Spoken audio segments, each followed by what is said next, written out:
This is Q Talk America. The following broadcast contains adult humor, language, and topics, along with partial nudity. Actual knowledge is used sparingly. The show is a result of a lost bet and a bad game of rock, paper, scissors. It's The Show with Clayton McKee. And now, a man with a face for radio, Clayton McKee. Well, we are here, and oddly, for the past several weeks, this is almost early for us to be on the air.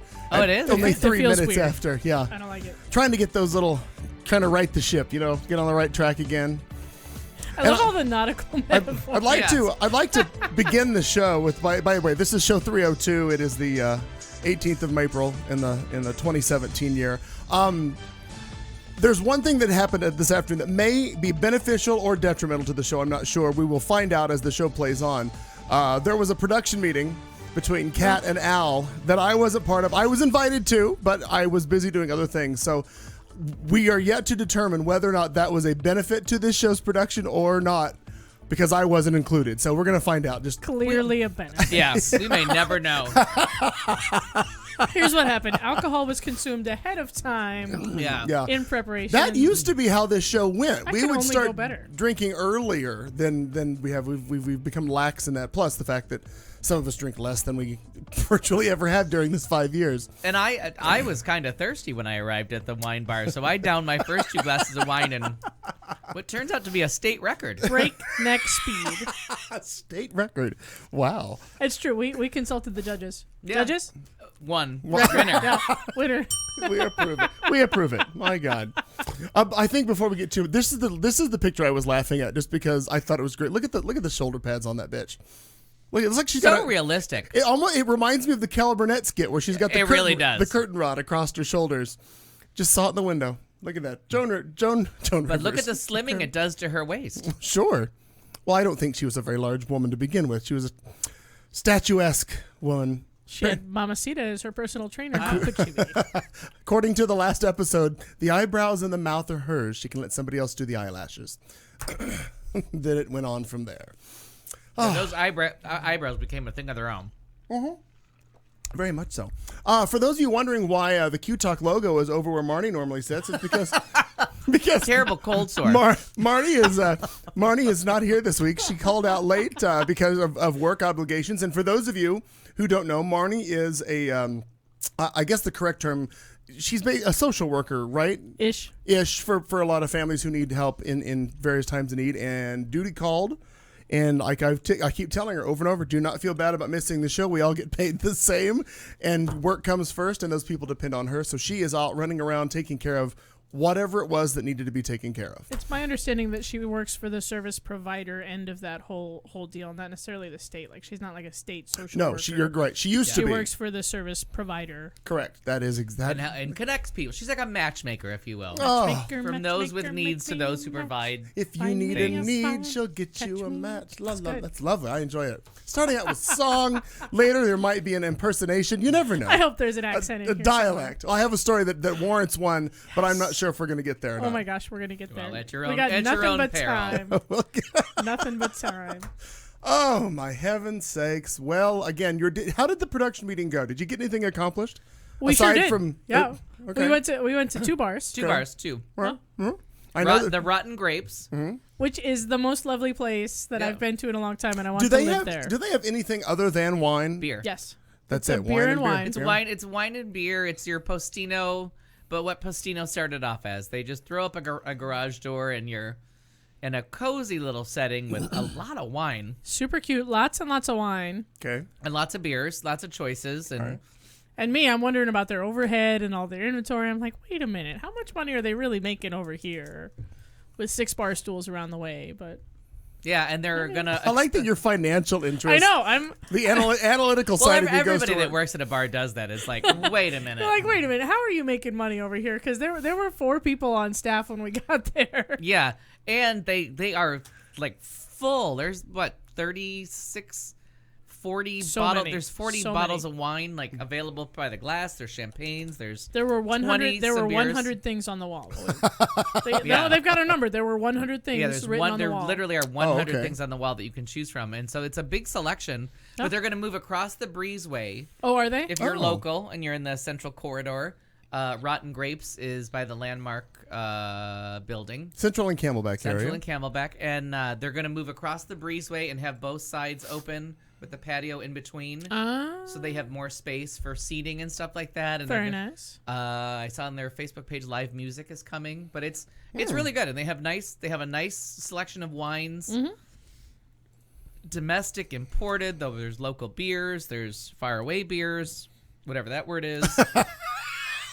Non-local, beyond local. Beyond local, say- slightly beyond, but it's all Local and beyond. and beyond. There you go. To infinity and beyond. Or the Bed Bath. And then we went to And Yama beyond. and we tried Japanese tacos. Oh, I've not had After those. I shrugged them off and said, "Enough with everybody trying to." Trying Bless to you. taco their way through He's a meal. poo-pooing his way through it, and then the cute sushi chef leans over and he says, "Oh, they're very good. I recommend them."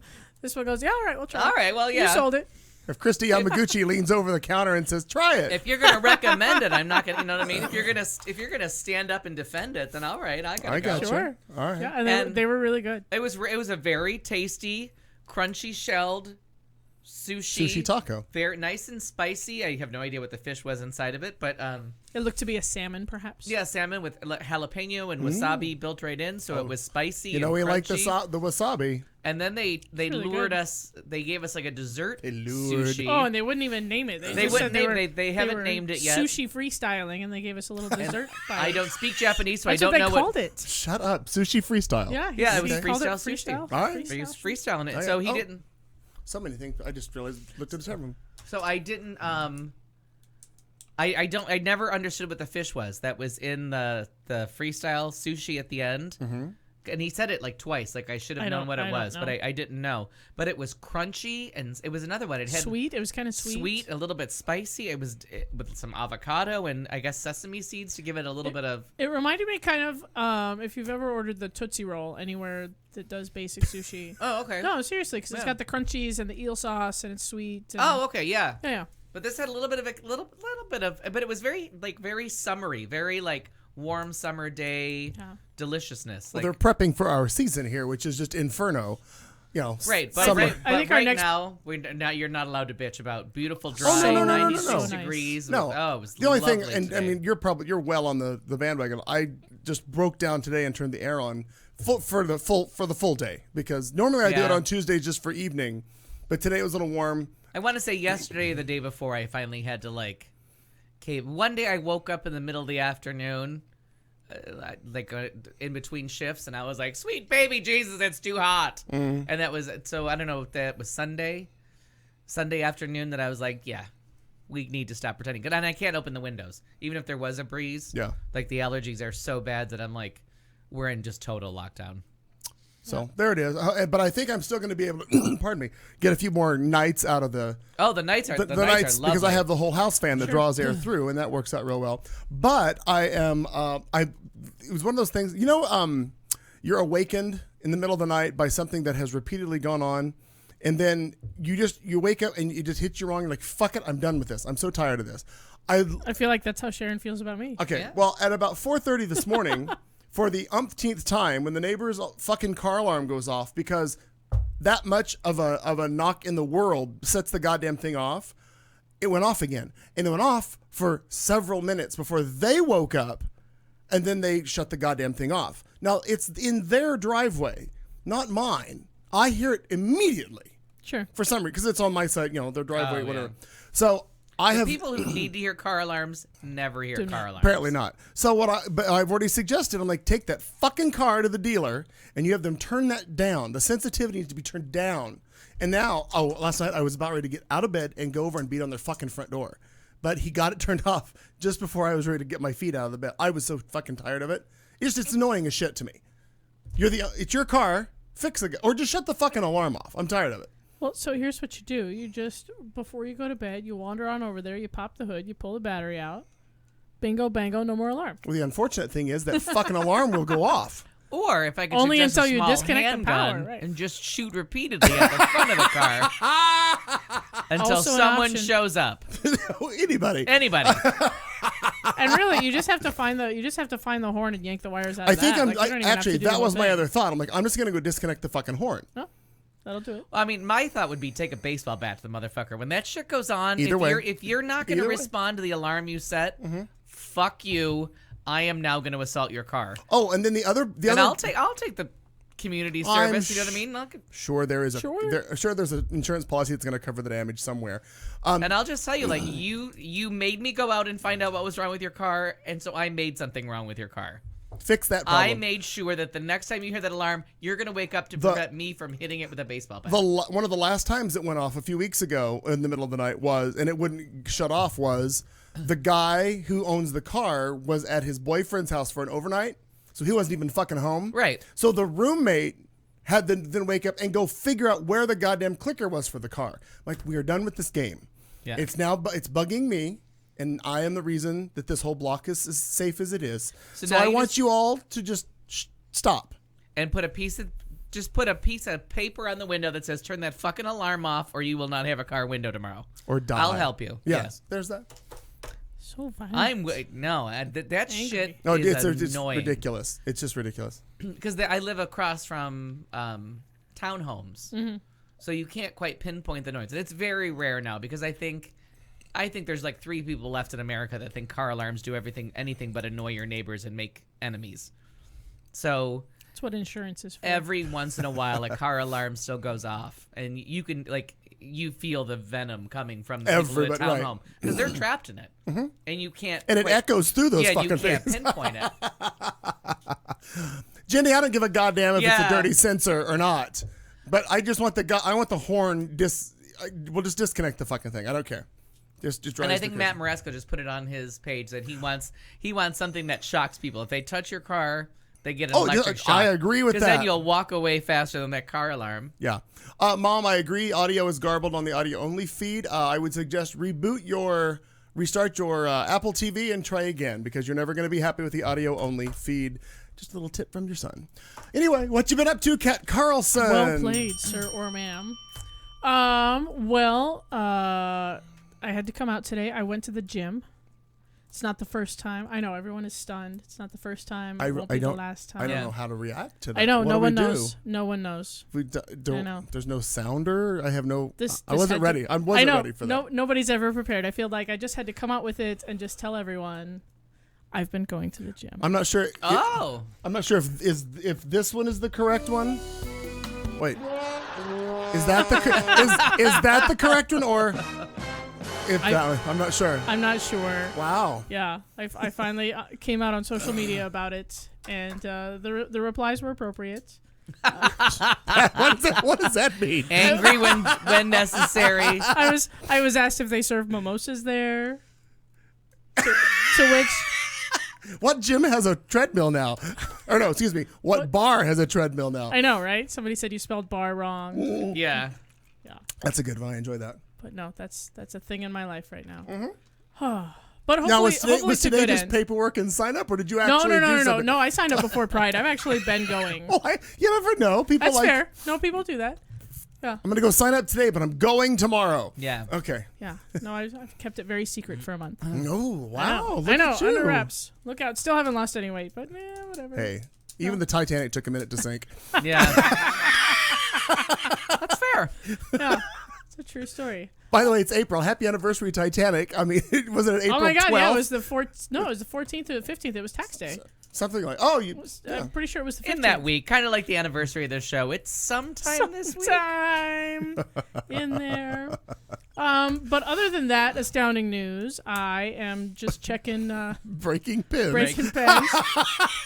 Did you get your order yet? Have you received your order? The final order of Kat Carlson Memorial T-shirts. What order? Oh my God, my lawnmower. Lawnmower bag. My gosh, I did, and it worked. It worked beautifully. We are nothing but happy, beautifully proud. realized. God, I was so happy did. to- That's true. I put that on Easter, in fact. Oh, that's good. Yeah, happy Easter to me. I assembled it with no problem and went right onto the lawnmower and mowed things right up. Now, for those of you who aren't Worked as caught up expected. on this story, Wow. like Al, What an Easter. There was she had a lawnmower, had a bag, everything worked, but the bag was older, had holes in it.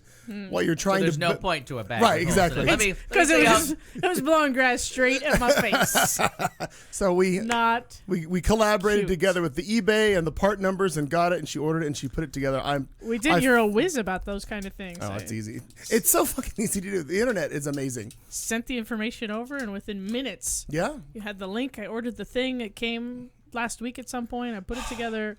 Grass has been mowed, and now I'm at the point where I think I have to start watering it so that it greens up a little bit. I'm still in debate. I actually looked I see online. Well, yeah. Well, the backyard is fine. The backyard will is it grow good? Oh, okay. easily with just a moderate amount of grass. For some reason, the front yard never has in all the years I've lived here. But so my thought was, okay, all the other neighbors are getting on board with the rocking the front yard. It's it's environmentally Sure. great. Blah blah blah The blah blah. desert scape. Sure. So I thought, well, okay, we can go into that. I have not actually investigated pricing for that, but I did just for giggles. Really, I was serious. I wanted it, but I found out it was more of a laughing matter. I went to the artificial turf sites. Shit is so expensive. Oh my god! Oh, it's like would be like $10,000 to do the front yard. Yeah. I'm like, well, no, that return on investment is really not coming Not back unless you're going to live here for forever. 1,000 more years. But God, I Right. would have. Yeah, it would take 1,000 years. So then I looked up green Bear outdoor paint, and I thought, well, we'll just mow this short and paint the motherfucker. They were doing that in California a couple years They ago. sure as hell were. So, I'm torn. I do. Yeah, one of those shows, the Love It or Lease It or Leave It or Love It or whatever it is, where like they do shit with your house to see if you want to stay or you move somewhere else. I don't get the point of the show. But the one Love it or list house, it. Love it sure. or list it. That's But it. the one episode, they did something with the people's backyard where they put in the turf by the pool, and it was very pretty. It was very appropriate. So because they were like, we're not going to put in sprinkler systems this close to your pool and this close to your house, so we're going to lay down this turf. And I thought on HDTV, I'm like, that looks good. Mm-hmm. If you sold that to me, I'd be all on It's board. 100% It is. beautiful. It really Oh, I is. love it, yeah. But they also didn't give a price, but it fit into whatever the stupid budget was. I can't make it through a whole one of those shows. Okay. It's kind of like tiny Nor houses. should I you. want to Nor shoot people in should the you. head. That's the second gun reference so far this show. I don't know if we're going I'm- somewhere with that. She's just tired. Well, perhaps a gift will help, because I stopped by for some snacks on my way here, and lo and behold, just something sparked in the back of my memory, and I found corn nuts. The best. Look at that. If they could have put corn nuts on sushi, I would have been all in. I saw. Oh, why? There's no reason not to. No, there really isn't. No, that was the only flavor, so hopefully ranch is your No, jam. that's the 'cause- one. Is it really? Yeah. This one smells Wait, good. ranch they were- corn? For some reason, I forget the specificity of ranch flavored corn nuts. No, and I hate ranch, so this is a really That's weird interesting. thing for me. I do Wow. not like.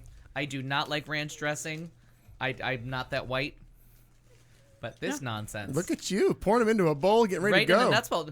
And it was just because somebody had them at work, and they just smelled so alluring. And I've eaten corn nuts like 3 times in my whole life prior to the smelling. So then when I've been driving back and forth to LA, and I'm like, you need a little, you got to have some crunchy junk snack, food for a right. drive, or why are you driving? So the only thing I wanted was these corn nuts, and all the gas stations had none. Kind of They're a like fucked up banned world and- is that? I don't know. I don't know, but I was in the snack aisle and I looked at the end cap, and lo and behold, And they're corn made nuts. out of corn, allegedly. Now it seemed to me when I was younger, the only place you could find things like that. Now they were packaged differently back in 30, 40 years ago, but you would find them in a dusty aisle of a little off the main beaten path gas station that's been there since time began. Where you find true love. I know what you're doing there. Right, Looking for love in all the wrong places, the corn but I nuts found corn would be- nuts. Yeah. Apparently you're in Yeah. love. Isn't there a lesbian movie that starts like that? I don't know. Isn't she in the gas station dressed like a boy? I don't know. It sounds like the beginning of an 80s song. Well, it was Well, an in 80s Heather, I was working in a Get gas corn station. nuts. What kind? Barbecue. Wow. I never heard of corn nuts till Heather's. Okay. Oh. And then I only ate them like once or twice. And then the one flavor burned the roof of my mouth off, so I never wanted them again. Oh, I don't know what flavor that would be. Fire. There must be a Chipotle one or something. Oh, Don't know. Coffee and know. corn nuts. wow. After passing what I'm guessing is going to be a memorable stool. All right. So All right, Corn Nuts, what have you been up to? Just working in a fuck ton of TV.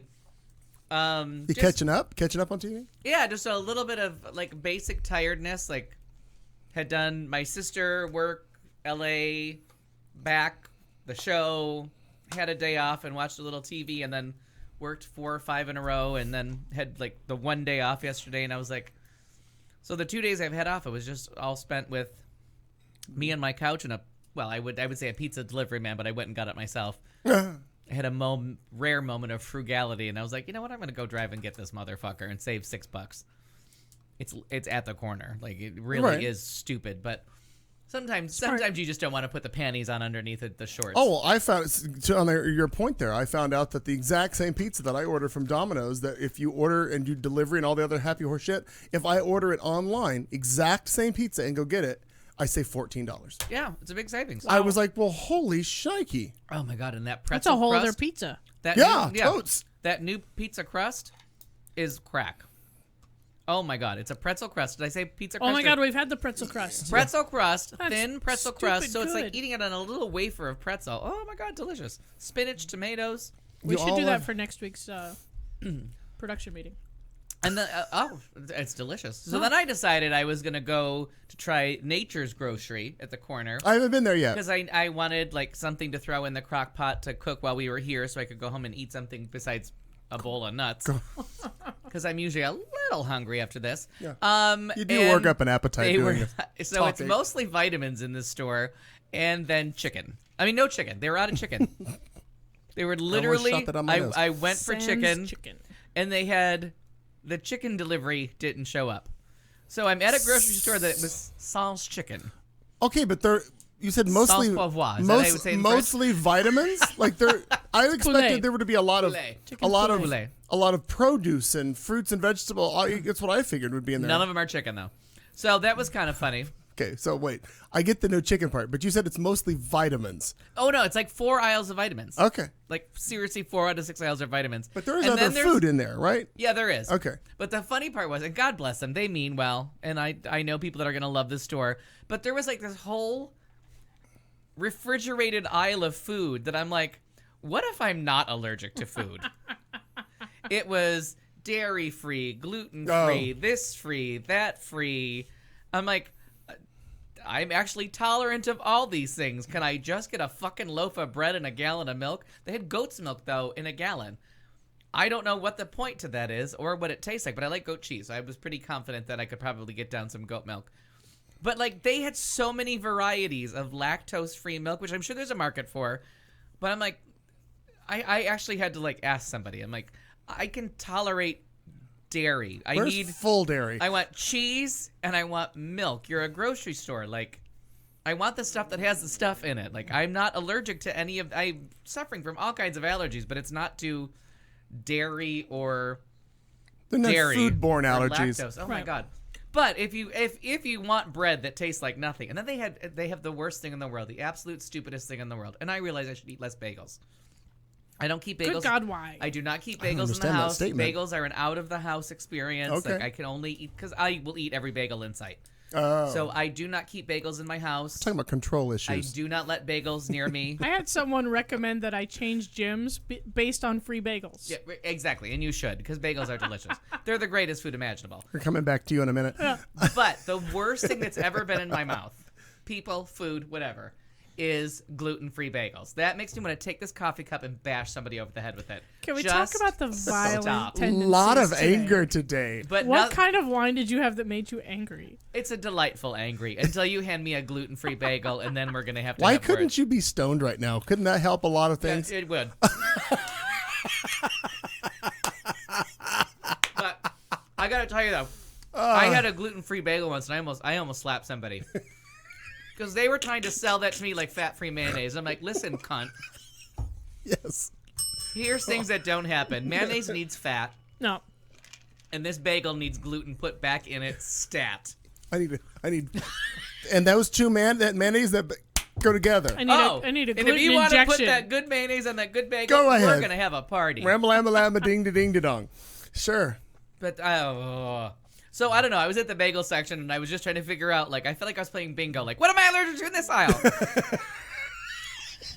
And I read the bagel container and I never found like the bag of bagels. Like, I never found what it was missing. it was missing. But trust no one there. The gluten.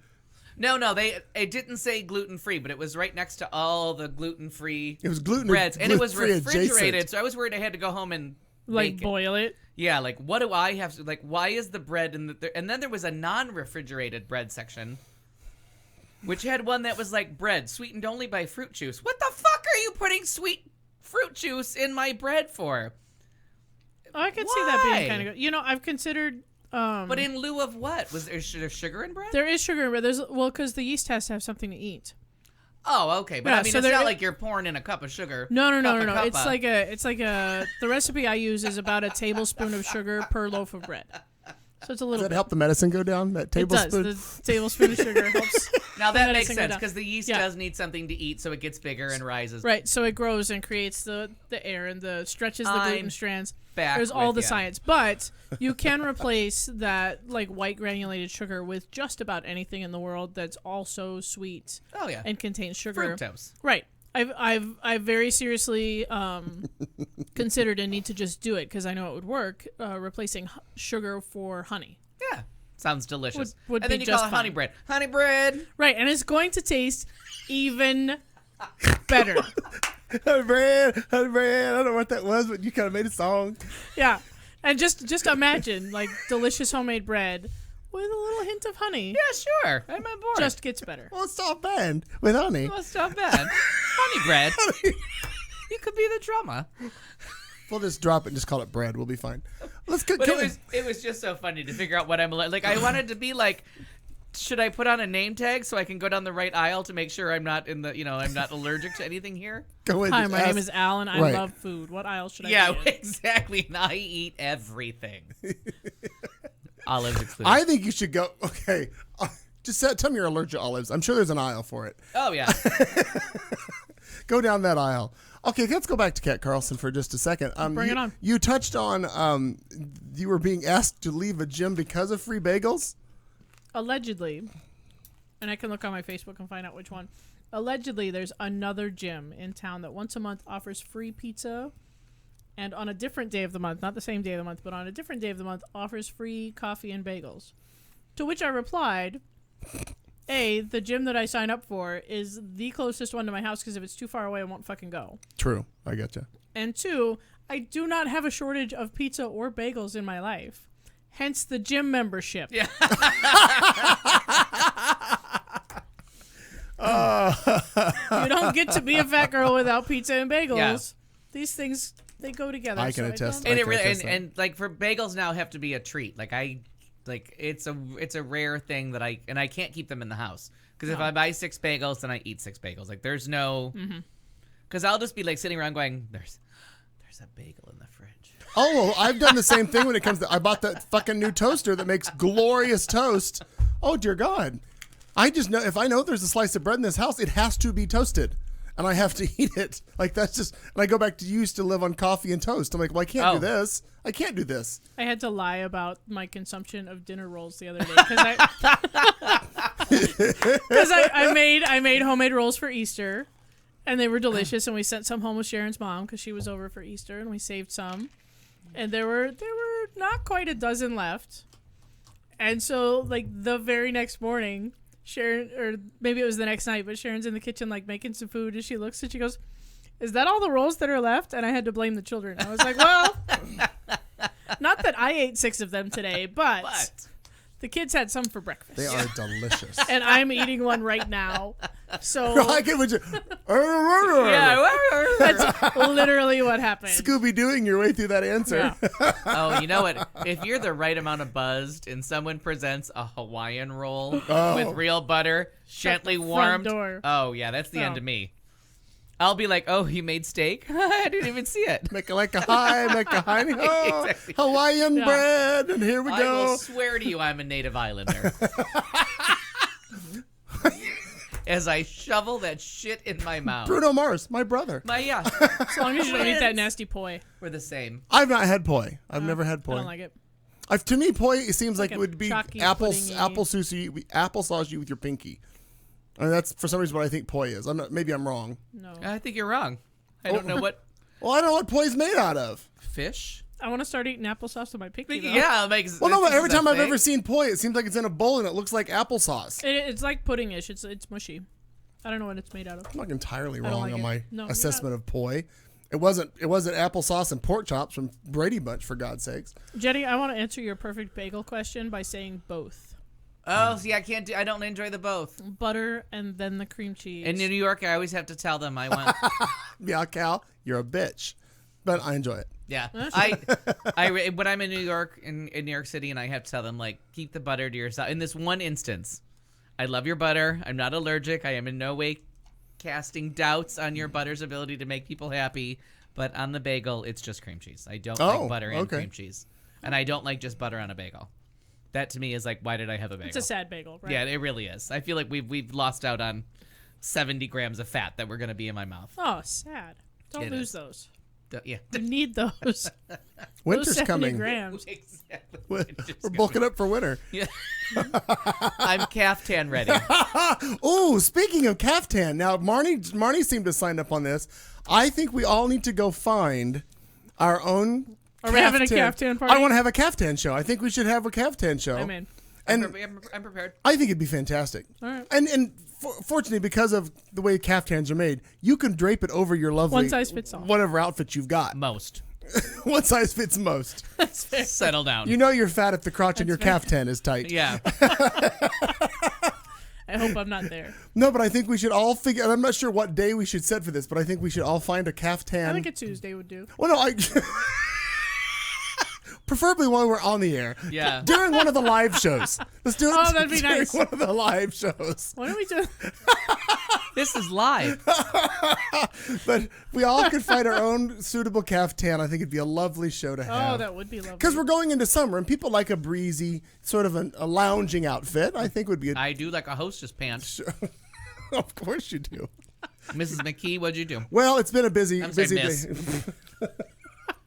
I spoke to your lawyer. Sorry.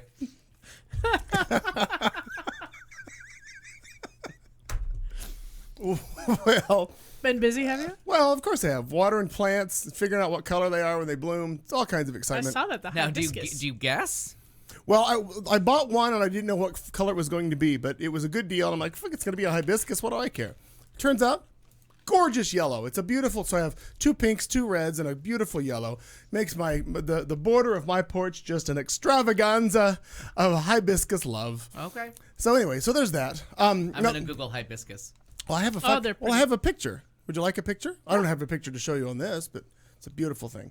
That's what Google's for. He's got the Google. Yeah. He'll be fine. Get him. So the other thing was, how many have you out there? Here, Alfie. Where? There. That's one of my blooms. Beautiful. They seem to all come in pretty color. Oh, they're all kinds I mean, of them. it's funny because I get hibiscus soap, all this stuff, Yeah. all the time. They Have some coffee there, Al. yeah, please enjoy the coffee. Fresh brewed from our Bun coffee maker. Oh, which I just wrote a review on both things. Okay, so let me just back up. I get emails from Amazon.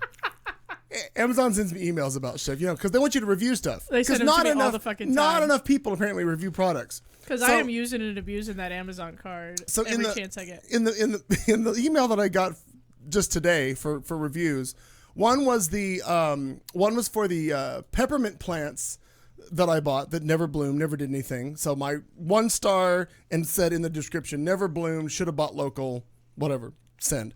The other one was they wanted me to review trash bags. And my text for that was, not much to review here. They're trash bags, period. They hold trash. Works pretty good. Yeah. That was my review for this. Trash not in my house. Right. Seems to hold it together. Trash Don't know. transport from point A to point B. Right. And then What happens after point B is not our fault. Not a fr- that was another thing. Oh my God, you're reminding me of so many things that caused frustration this week. Gosh, get it all off your chest. Do you remember a time? And this was a Facebook post of mine. Do you remember a time? And if you live in a residential area where, When we fell in love. Do Thank you. remember the time? thank Oh, you, Mon Michael videos. Jackson video, very nice. Do you remember back when crackheads didn't go through the alleys and dig through your trash and spread it all over the place? That was the question I was those were the posing. days. Oh my God, it's been a long time since that happened. What? Are you telling you just never go in your alley except to put one trash in? But you can't tell me in your neighborhood that you don't have through the middle of the night crackheads go through and dig through your trash to find whatever they're looking for and then wind up spreading shit all over the place. Anything they can sell. that's A little not my scrap of business. copper, a little. Yeah. She wouldn't know. It's like telling me there's a squirrel in my yard. Okay. Well, Okay. So now what? Anywho, no, it's frustrating when you What's a go squirrel? when I take one of these high quality trash I don't bags even know what that to I do with this have information. and I go and put it in the trash can and then I find out all the shit that's laying in the alley. I'm like, well, I recognize because it's my trash. Because some asshole. How often do you go visit your garbage can? Every time I take one of those high quality trash bags that are Oh. full out. I take my garbage out like once every 2 weeks. I don't know what I produce a lot more garbage and I'm just one single person. Once a week I round up everything to make sure we just ship it out to the big bin in the alley. Well, But- every 2 weeks I go out there and I'm pretty much holding my breath and closing my eyes. I don't want to see that. I look around. I check to see because by law, I don't want to meet people there. your obligation is to keep your alley to the center point of that alley I clean. did not sign that. That's part of the law. No, I did not agree to that. You have no choice. You bought your house. You bought your house. That's part of it. Yeah. So anywho, I look I'm a around. conscious objector. It's called being a citizen. I look around and I see what's here and there, and I pick up stuff. Even just because I didn't put it there doesn't mean I can't pick up a piece of trash or something. I try to keep the area I clean. do that in the front yards. And we were thankful for you. All the people with car alarms across the street I'm are not thankful doing for shit that. in that alley. You're part of the problem. That's Like right. going to Vietnam. So Why am anyway, back I there? said they have beautiful waterfalls, by the way. Just saw them online. But so anyway, I sent a Hey, post. if Trump can call, what did he call it? What did he call us Vietnam? Divorce? He had a stupid thing that he called Trump's Vietnam. STDs? I can call it my back alley. I'm Oh, that's safe. fair. I have no idea what you were talking about. So anyway, I sent an email out to the neighborhood that app that we're on the website about that, and people are all on board. They want to get together and do a alley cleanup. So I'm sure. getting ready to ramrod that son of a bitch through the whole thing. So there's that bitch about alleys being dirty. Look at you. You're like a community You're basically Barack Obama right now. I'm sure. Well, somebody has to do it because So somebody's going to knock on my door and tell me I have to hang out my alley for some period of time? No. And work. As a property Manually. owner, it is part of your obligation. sign that. Regardless of whether you signed it or not, that is. Send your lawn human out. I will to do it. I will send you the link to the city's website that tells you that. So I can pay somebody to do this, right? Absolutely. It's I'm just not going out there. It's just your responsibility as a property owner to keep your half of the alley behind your house, just the width of your property, halfway to the center point, Oh. mowed down, clean of debris, all that. You have to keep it clean. That's the rule. And I feel like everybody but me knows this. Is that true? No. Everybody knows that. All right. Yeah. So anywho, that's one of the things. The other thing was, had a friend who had a birthday this past week, and they don't always embrace their birthdays as well as others people do. So I was like, all right, do you want to have a party? He's like, nope, don't want to have a party. We're good. I said, do you want to go to dinner? No, fine, whatever. Well, during the day of Friday, which was his birthday, my doorbell rang. Now my phone rang, and I was in the shower, and I ignored it. So I just get out of the shower, Like you do. like you do. I get out of the shower, and then my doorbell rings, and I'm like, well, who the fuck is at my door? So I'm like, all right. So I go to the door, thinking it might be a shipment of something. Who knows? You didn't just look in your app? Yeah, I was just going to say. No, I didn't. I was wet. I'm not going to grab my phone. There's that. So I just ran to the door. So you ran to the door naked instead No. of wetting your phone. No, gotcha. I was wrapped, and I was behind said door.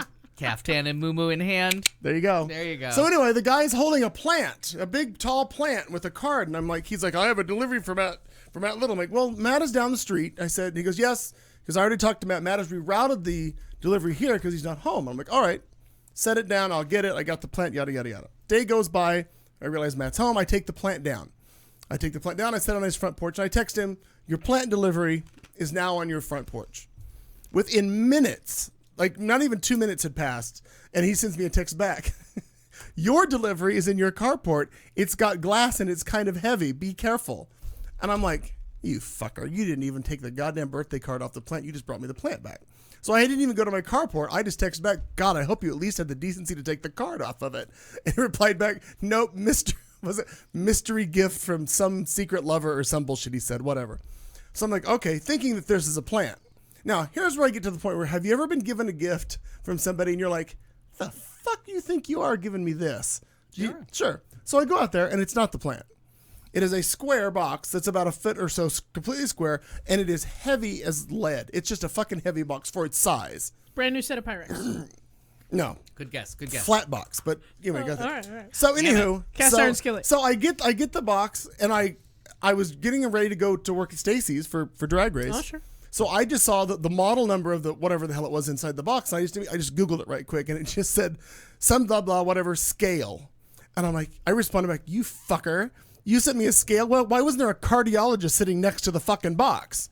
And he let it go, didn't respond back to me. So the next day I finally opened the thing, and I'm like, what? I don't understand. You turned 40 and I got a scale. How does this work out? I don't understand. Well, as luck would have it, he ordered several scales, I guess a couple weeks ago, because a friend of ours had a heart blockage issue, and that got resolved, and he was being conscious and very nice and generous to everybody, thinking of health for all of his friends. So he gave these scales that are smart scales. It's attached to your phone. It measures one of those. heart rate, BMI, all that other stuff, and then reminds you like you're part of how many steps a day you need to walk and all that kind of stuff. So it kind of reminds you to get off your ass, go do something, go walk, go whatever, yada yada yada. So it was one of those things where at first I'm like, well, you're an asshole for giving me a scale, and then I realized, oh, it's really nice of you to give me this nice scale that actually helps me to better myself. Yeah, that's what was missing. No one ever told me to stand up and move before. That was the message I needed. My God, I should stand up? Hey, Right. fatty, get off the couch. So I thought this was all well and good until today. Works every time. Three or That's four, the level of going to my back alley and making friends. 3 or 4 days later, I get the email because you weigh in every day, and then it starts to chart your weight, and it does your heart rate and all this other kind of happy shit, yada yada yada. Well, today it started sending me the emails about suggestions of foods, and I'm like, and we're unsubscribing. Yeah. Because I'm like, no, you can tell me to get up and go walk. I'm fine with that. But I don't. Now your barrage of this email is sponsored by whoever food or whatever bullshit. Nope, we're done. I don't care. So I did have a salad for lunch today, but had nothing to do with the app or that thing. But it was just funny that at first my initial reaction was, you asshole giving me a fucking scale. What kind of friends do you have? And seriously, I thought, well, why didn't you just send a goddamn cardiologist along with it just to monitor me? And then I realized it was really a genuinely nice gift he gave to several people who he was concerned about their well-being. So there's that. It's an exciting week. Wow, A lot packed in there. I tried to get a lot done. I've become a Costco member again today. That was exciting. Oh, congratulations. Went back to that. So now you can buy more mayonnaise. Sure. I'm looking for special mayonnaise for you, Al. Mayonnaise and hand lotion. That's what you can get in bulk there. And peanut butter. Enjoy your evenings alone big with double packs of peanut butter. fluffernutter and a little lotion. You can also buy wine there, Al, and bread. They have fresh bread. I can't afford to save that much money. I say that all the time about Costco. It's a $100 store. Bless you. I always call it the $100 store. Yeah. You're not coming out of there without a C note, dropping a C note on something. I know, and it's for what? The only times I get agita in those kind of places. Like, I like the single girl Safeway. There's too much shit going on. I don't need to buy my grapes in the same place where they're selling gas grills. Like, that's too much. Settle the fuck Listen, down. I can get a gas grill, I can get grapes, I can get a pair of jeans, some reasonably priced flip-flops, Right. and a handle of Crown Royal all under one roof. And a box set of Adam Sandler's greatest movies, which is ironically titled because they don't have and it. a pack of toilet paper big enough to last a year. Yeah, and I can't afford that. Like, it's just too much.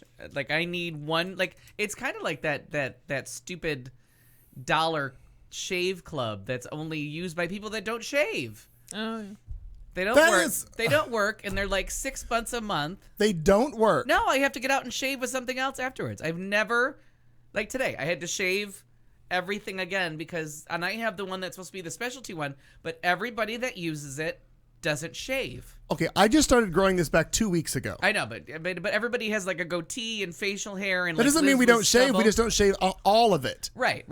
But so the people that do shave all of it, they're terrible razors. Like, I have never ever thought they were terrible. I've got the 2-blade and the 4. I think they're fantastic. I have the It works 4-blade, just and fine on the 3 hairs on my chin. yes, I always have to reshave again. Like, that's another one. It's like I'm not saving any money because I still have to buy disposable razors and shave again every time. I'm breaking up with those people too. Wow. Everyone's on the chopping block. I know everybody's getting the people in the alley dead to me. I never go back there though. And then the lawn human yelled at me because I had him like clipper down the grass, And he's like, you got to tell me about this more often. I'm like, did you not? There's an alley back there. Check it once in a while. Like, I pay you. You should probably Like, tell him about if it. there's some schedule you need to be on, I don't know, grass grows. If there's a schedule. What do you got him on? Every 2 weeks? Week? What is it? Yeah, so go I look hope at you yourself. tip him well. Do you tip him at all? Once a year. He does it once a year, like the the doorman Christmas at the tip, sure. Yeah. That's Just the fair. I tip him when I want him to do something extra. It's nice. Not all the way over, just a little bit. Yeah. I just push. But he is going to start taking care of my neighbor's yard. Which side of you? To the west or to the east? The ones that don't take care of the yard. The west. Got Yeah. it. Yeah, that's a good idea. So it was kind of funny. So today he wanted to do something extra, but I had to go out there in the Ebola zone while he had the blower on. And I'm like, I can't breathe out here. Like, you gotta, like, this can't go on. We gotta do the boy in the plastic bubble, and I'll just hand it to you through the sealed envelope. Another shitty movie. God damn. Okay, well that was exciting. I think we're gonna have more bitching going on for the rest of the show. We'll figure that out. We're coming back with Turns out the production meeting makes us angry. drinking. The drinking disclaimers coming up in seconds, and we'll see how bitter Al is and what word he gives us. I'm on the board of directors of this lousy company. You're listening to Q Talk America. If you think it sucked so far, just wait till after this 30-second dance break. Well, the squirrels are back in the attic.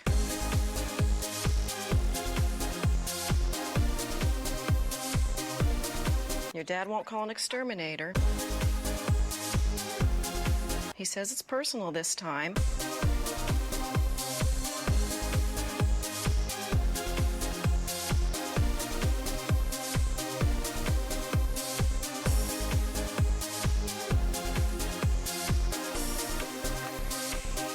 Where are you? It's very loud there. Are you taking a Zumba class?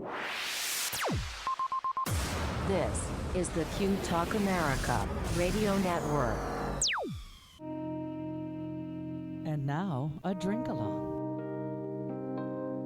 We dare you to stay awake during this royalty-free music and to play a drinking game with us. If you are currently or soon to be driving a car, you cannot play. If you are presently the primary caregiver for children and or the elderly, you may desperately want to play, but no. If you are listening from a rehab facility, you are disqualified because you already hit bottom. And that means you already won this game at least once. If playing this game is in any way illegal for you, put the bottle down and make better life choices. There is no good in your goodbye, and there is no lifeguard on duty, so you will be swimming at your own risk. Tell your lawyer to take the fucking day off. You can't sue us. We warned you. Good luck. All right, I've been listening to this stand-up all day today, and you got to go Dorothy, Rose, Blanche, Sophia. Dorothy, Rose, Blanche, Sophia. There's a church I could go to. Oh, the Church of the Golden Girl. In honor of Easter. That seems legit. And Dorothy has to go high because she's the taller one. That makes sense. I Yeah. get it. It does help. Sure it does. All right, here we go. Get ready. Hold on to your hat and wig. Here we go. Exciting things, headlines that may or may not be able to fit into this show at this time on this day. Wow. A lot going on. Oh, a little girl insists on a poop-themed party. Go ahead. 2 pirates rescued when homemade ship sinks on Utah Lake. Coachella odd travel partner request. April the giraffe finally shoots one out. God damn. Packers tattoo gets people upset. Bewildered beaver becomes accidental leader of 150 curious cows. And the Nugget Kid gets Ellen on board. Kinda. All this excitement coming your way. Aren't you happy?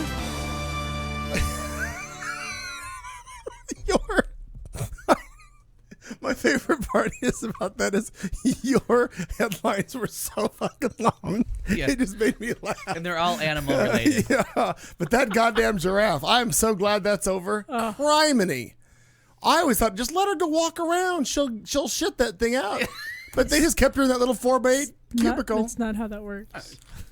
My mom that's was not how any of this my works. mom was mowing the yard the day before I was born. What the hell? Just walk around. She'll, Oh, so you were born in a lawnmower, raised in a radio. I see. Something like that.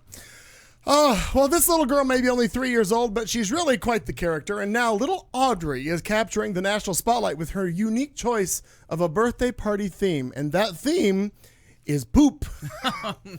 3-year-old Audrey, all dressed up and excited for her birthday party. Quote, for months, anytime we would talk to her about her party, she said, I want poop balloons and a poop cake. Audrey's mother. I'm worried about the pink poop balloons, though. She might want to get some kind of a colonoscopy. Audrey's mother, Rebecca, told CBS News this. Audrey's parents tried suggesting a princess theme. They tried suggesting Daniel Tiger, which is the little girl's favorite TV show. But every time they brought it up, little Aubrey was unflinching in her resolve for a theme that she wanted. And that theme, again, is poop. Oh, my God. We tried to suggest other ideas, but every time we asked her, it was always poop, Rebecca recalls. So after much consideration, she and her husband decided to just roll with it. They went out and bought poop balloons, poop pinata filled with Tootsie Rolls and Hershey's Kisses. They even purchased whoopee cushions to hand out as party favors. Oh, that's fun. Now, quote, I thought that the grandparents might question it, Rebecca said, but they were totally on board. All of our family and friends were.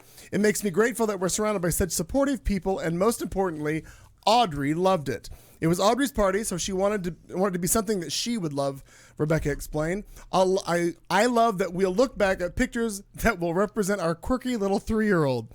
The internet seems to love it too, as many as the stories continue. It gains traction on social media. There are those, of course, who are the naysayers who say you shouldn't. However, countless people worldwide are applauding her family for embracing her originality and the traits of Rebecca and that her daughter exhibits in other facets of life as well. She said, I just love how confident she is. She's always just herself.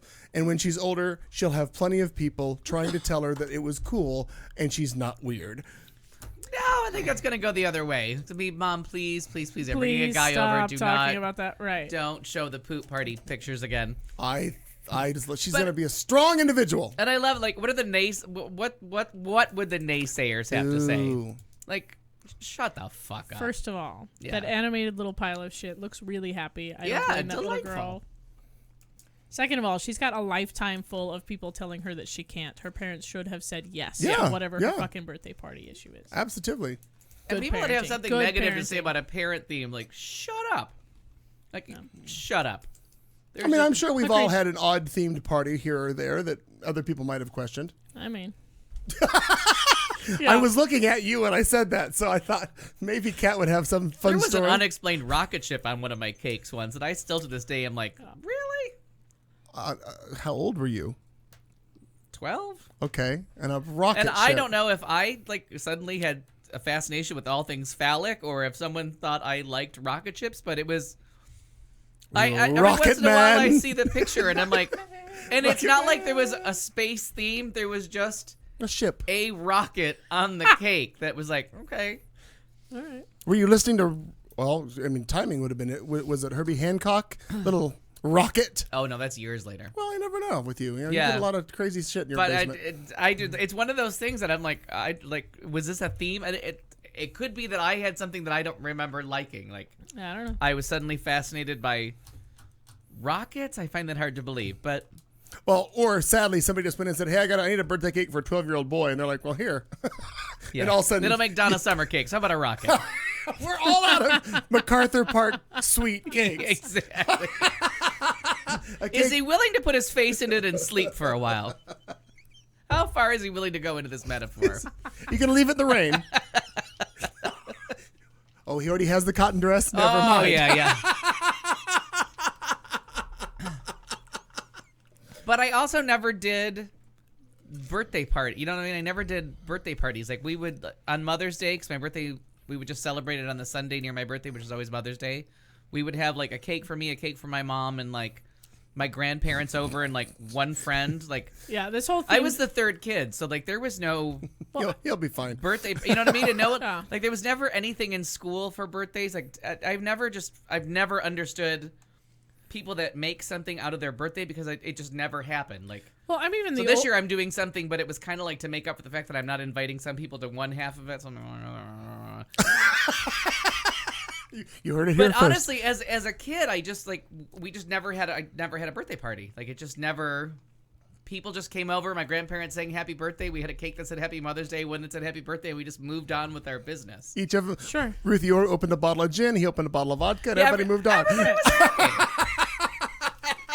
Well, and even, I'm younger, and even we didn't, like, this whole, because Sharon has this obsession with the kids and their birthday party, and I just keep rolling my eyes going, what the fuck do they need that for? Yeah. That's $300 out of my pocket. What the fuck are we doing with this?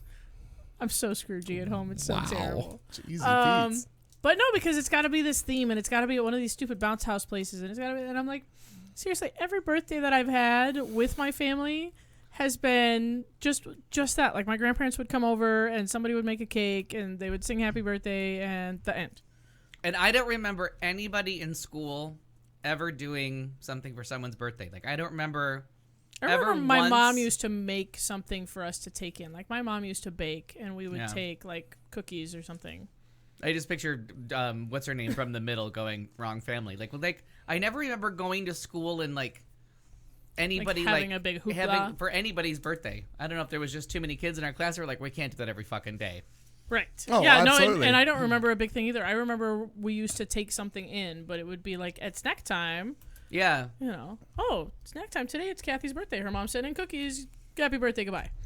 And a lot of my friends are like third, fourth, or fifth children, so maybe it's just the pack that I ran with that the parents just forgot, just stopped acknowledging. No, I mean, I'm an birthdays. oldest, so. Oh, well, that's a whole No. different animal then. Well, the other thing would be nowadays. I mean, we're not talking about nowadays, but I would think in your situation with the kids, for crying out loud, you can't send anything to school because every fucking person's allergic to Well, something. yeah, and, oh my God, did the cookies come anywhere near nuts? Was somebody who ever ate a nut making them? Like, there's all kinds of shit. And that actually appears to be getting better as the children get older. Like, in kindergarten, you can't send a peanut to save your life anywhere near the fucking school, but By the time they're now juniors that, and seniors. now the kids are a little older and we're approaching like a middle school age soon. And it Well, doesn't kids matter. start to be aware, too, of what they can Right. and can't eat. There's not the impulse. I think there's a little bit more impulse control of like, Oh, for sure. oh, that's not good for me. I probably shouldn't eat that. Yeah. They'll, like, at a certain age, people start asking, like, I kind of die with peanuts. I really don't like how that feels when we have to go Yeah. to the ER because I came in contact with peanut butter. What's in that? When my tongue gets bigger than my head, I tend Nobody to say no. likes that. And then you have people that just don't eat. You notice people with food allergies that just don't eat anything. Like, whenever a potluck is served, the people with food allergies always seem to like have a little lane that they stay in. Like They're over the, there eating the celery. Right, like- exactly. Oh my God, right out of my mouth. They're the ones that seem to enjoy the vegetable plate that got given because they have food allergies, so they don't even risk it. And you always feel bad, but then you're like, well, thank God somebody brought that stupid ass fucking vegetable tray in because they're happy. I love a vegetable. They went to tray, the I'm not gonna natural grocers and got it. No chicken. No, absolutely none. None. But they were, and I gotta say, they were lovely people and very helpful. And if I decide to take every vitamin in the world, I know where to get them. lie. Oh, it's good. And if I develop a food allergy to, I'm thinking almost anything, there is a grocery store with me in mind. They've got a substitute for Yeah. you. As long as it stays open long enough for you to get to that point. Our next story comes to us from Al Perkins, boys and girls. All right, so we'll start with the bewildered beaver. I wish there were pictures. No, I wish I could remember their names faster. Well, I will, but yeah, Dorothy, Blanche, Rose, Sophia. God, it's only an hour A in. perplexed beaver. Thank you for being a friend. Who accidentally herded 150 of cattle across a farm in Canada last week has become an online sensation. How do you move 150 heifers in Canada? I think that's a personal question. He filmed this rancher filmed the unusual counter in Saskatchewan in a Facebook post that's attracted 100,000 views. He just needs a better trained beaver, which I think we all do. Young cows are curious, kind of like teenagers. This video shows the cows carefully following the beaver. When the rodent moves, they move with it. And when it stops, they stop too, gathering around but also keeping a respectful distance. There was about a 3-foot space around him. Ivy, the rancher, told the CBC. She told the broadcaster that the beaver was likely out looking for a new place to build a lodge when it came across the cows. When we first saw that, we knew people get a great chuckle out of it because you can't get more Canadian than that. But what about how awesome our Canadian beef is? But a beaver leading cattle around, it's the most Canadian thing ever. And it really is kind of funny. because you can't tell if the beaver's trying to run away from them or like just get out of this horrible situation it's found itself on, but the cows just keep coming. And if you're a little bit buzzed, it's really fucking funny. Like, Cows are ridiculous and so curious. yeah, kind of Yeah. hilarious sometimes and dumb. Like if you're ever thinking, gosh, I wonder what the dumbest animal in the world Cows is, are it's a fucking cow. Right Cow. up there. heifer. So I just happened to stumble across that video, and then when you said that you were short of news stories, I'm like, hold on a minute, because Wait a last minute, night I I got a couple of good laughs out of that beaver. Gloria, I'm gonna have to call you back. We Yeah. got cows. I'm gonna have to. Can I put you on hold? Get right back to you. It's the best movie ever. Go ahead. You had something you were going to share? I sure didn't know. I thought for sure you did. I sure didn't. I was talking about how dumb the cows were. I made the fun Twister I reference. thought you had jumped in that there. I always make Dorothy whenever Blanche, somebody Rose says a Sophia, cow. I got I thought nothing. you had jumped in there with I something. think that earlier. prayer should end with "Thank you for being a friend." Well, I'm sure we all have heard, and I'm glad it's over because I'm tired of hearing about everybody talking about, oh, we're going, and now I'm going to have to hear for the next several weeks, oh, we went. Coachella is over and done. The weekend has passed. We're done with it. I Thank thought there were God. 2 weekends. If there is, I have another I think fucking there's a round 2. Thousands of people across the internet are cringing today as a viral Craigslist ad from Gordon, a 56-year-old divorcee who wants a young woman to go to Coachella with him and fulfill all of his, I'm going to guess, quasi-sexual, extremely specific desires.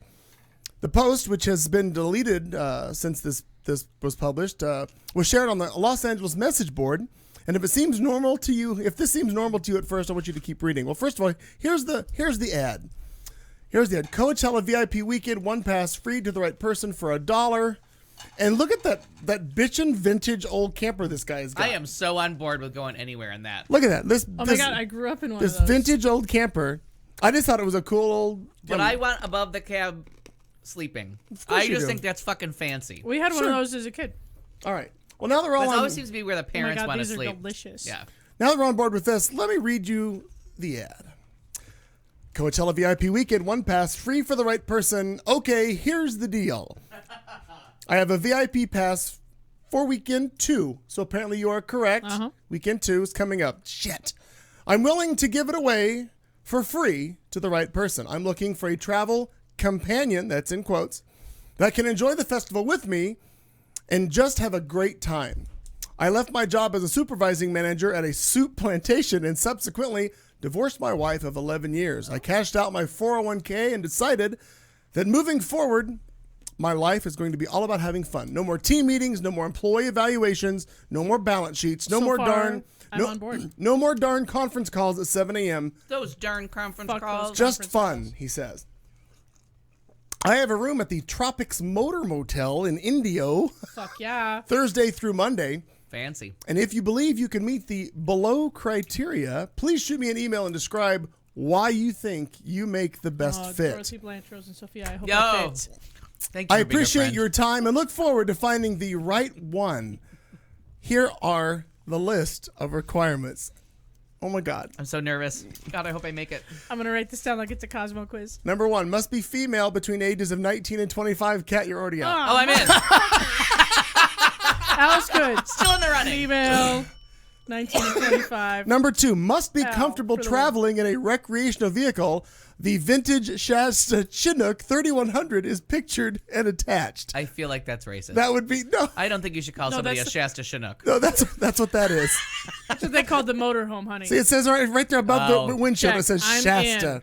Yeah, must have trained beaver. Right there's well. The Shasta Chinook. That's coming That's up. a pretty good drag name. Must have a fashionable sense of style in the vein of typical Coachella goer, i.e., cute Indian headband, small ripped jean shorts, lots of colorful bracelets, etc. Oh, Can that's where I they lost me. Can I wear my Cat Carlson Memorial VIP Lounge t-shirt? I'll allow it. It's right. not colorful enough. Cat, yes. I have a yellow one. Number 4, preferably have a playlist of various Coachella artists on phone that we can listen to on the ride over. No, I that's have not a gonna happen either. Spotify subscription. Nope, I'm there. Must keep hands and feet moisturized at all times. I'm back in. I'm gonna put Al for that one. Yeah. Must be open-minded and opportunistic.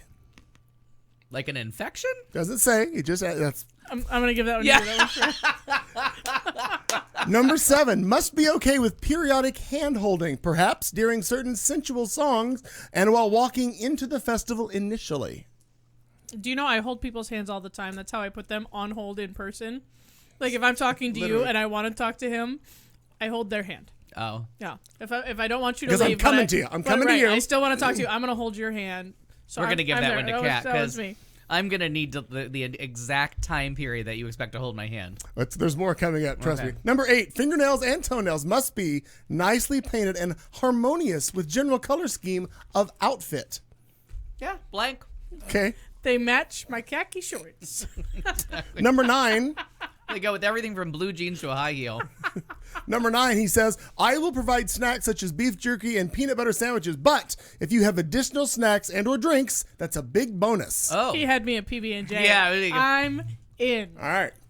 Shasta, Chinook, and I are going to enjoy a PB&J Number 10. Holding hands. Number 10 being, for just a moment Now, as if- we enter the festival. I think this is where Al's going to choke because of this Don't one. die. Don't die. Being social is fine, but no excessive fraternizing with other male festival goers, and most definitely no public affection with other festival Ooh, goers. that's a 50-50. Yeah, now violation of this rule results in immediate removal of Tropic Motor motel room privileges and maybe even the return ride. If you can calm your PDA. Honestly, that seems fair. We've Yeah, we've 'cause it- shared romantic music, We've held a hands. Shasta Chinook, and we've held hands. If I'm gonna go make out with some guy, I feel like I deserve to be loved. Some guy. Right. My other thought is, what if I didn't enjoy it and some guy is my only way out of the Shasta Chinook? Blink twice will help you. That feels like an escape clause. No, Yeah, that's- exactly. That sounds fair. I'm back on board with that one. And Sir, there was who- never going to be any public displays of affection from me. Sir, who was your traveling escape partner? clause. Her name was Melania. Yeah. The other one is, I mean, if you consider me flipping you the bird a sign of a public affection, yes, that'll probably happen. what for you? I want to do that. Is that different? No, that's Okay. not going to happen. Number yet. 11, Where did you learn sign language? from a guy I dated for a year. But hey, I got what you wanted out of it, so you did good. Oh, fair. Big fucking deal. How about that? Number 11, periodic moments of extended eye contact. No, no. You got to keep your eyes on the road. You're driving a Shasta Chinook, sir. Al Like is- in a really oh, creepy, like cross-legged, stare at each other longingly. No, this kind of isn't a just way. in the Shasta Chinook. This is at the festival. This is why you're there, enjoying it all. I mean, if we're secretly making fun of the girl in the Indian headdress, Cher is going to be there in her gypsies, tramps, and thieves outfit. oh, then I'm definitely not going home with him. I'm Going hitching with a ride with Cher. Cher. She has a trained beaver. Yeah, Ask Greg Allman. it'll lead me right across Canada. Number 12, allow me to brush your hair once per day. Not mandatory, but it's encouraged. Now we're getting You're weird. out. Yeah. Must not be into drugs, but pot's okay. Okay. Okay. Number 14. I'm starting to feel very Silent of the Lambs. I'm not Yeah, gonna lie. exactly. It got a little weird with the brushing of the hair. Oh, we're not Puts the done. lotion on Must the take a best. minimum of 4 photos of us together and post them to your Instagram account. I don't have Instagram. I don't understand how it works. Any personal grooming such as toenail clipping, eyebrow plucking, or lipstick application must be done in my presence. Would you fuck me? I'd fuck you. Yeah, yeah. No. No. At least once during the Damn it. festival, you must allow me to carry you on my shoulders so you can see the stage better. By the way, perfect time for Instagram photo. Good luck, honey, because I just stood on a scale. Like I've lived with somebody and shared one bathroom, so I know that things happen in the other one's presence. Like we're all pretty realistic about what happens when you got the shower curtain closed and with a 1-bathroom, 2-person household. You are not cutting your toenails in front of me. There are things that can happen and things that we will pretend never need to happen, and one of them is clipping the toenails. Not Good to know, because I considered that for tonight. They need to be trimmed. I thought, well, I can just multitask. At least twice during the festival, you must tell me in a playful manner, I am naughty.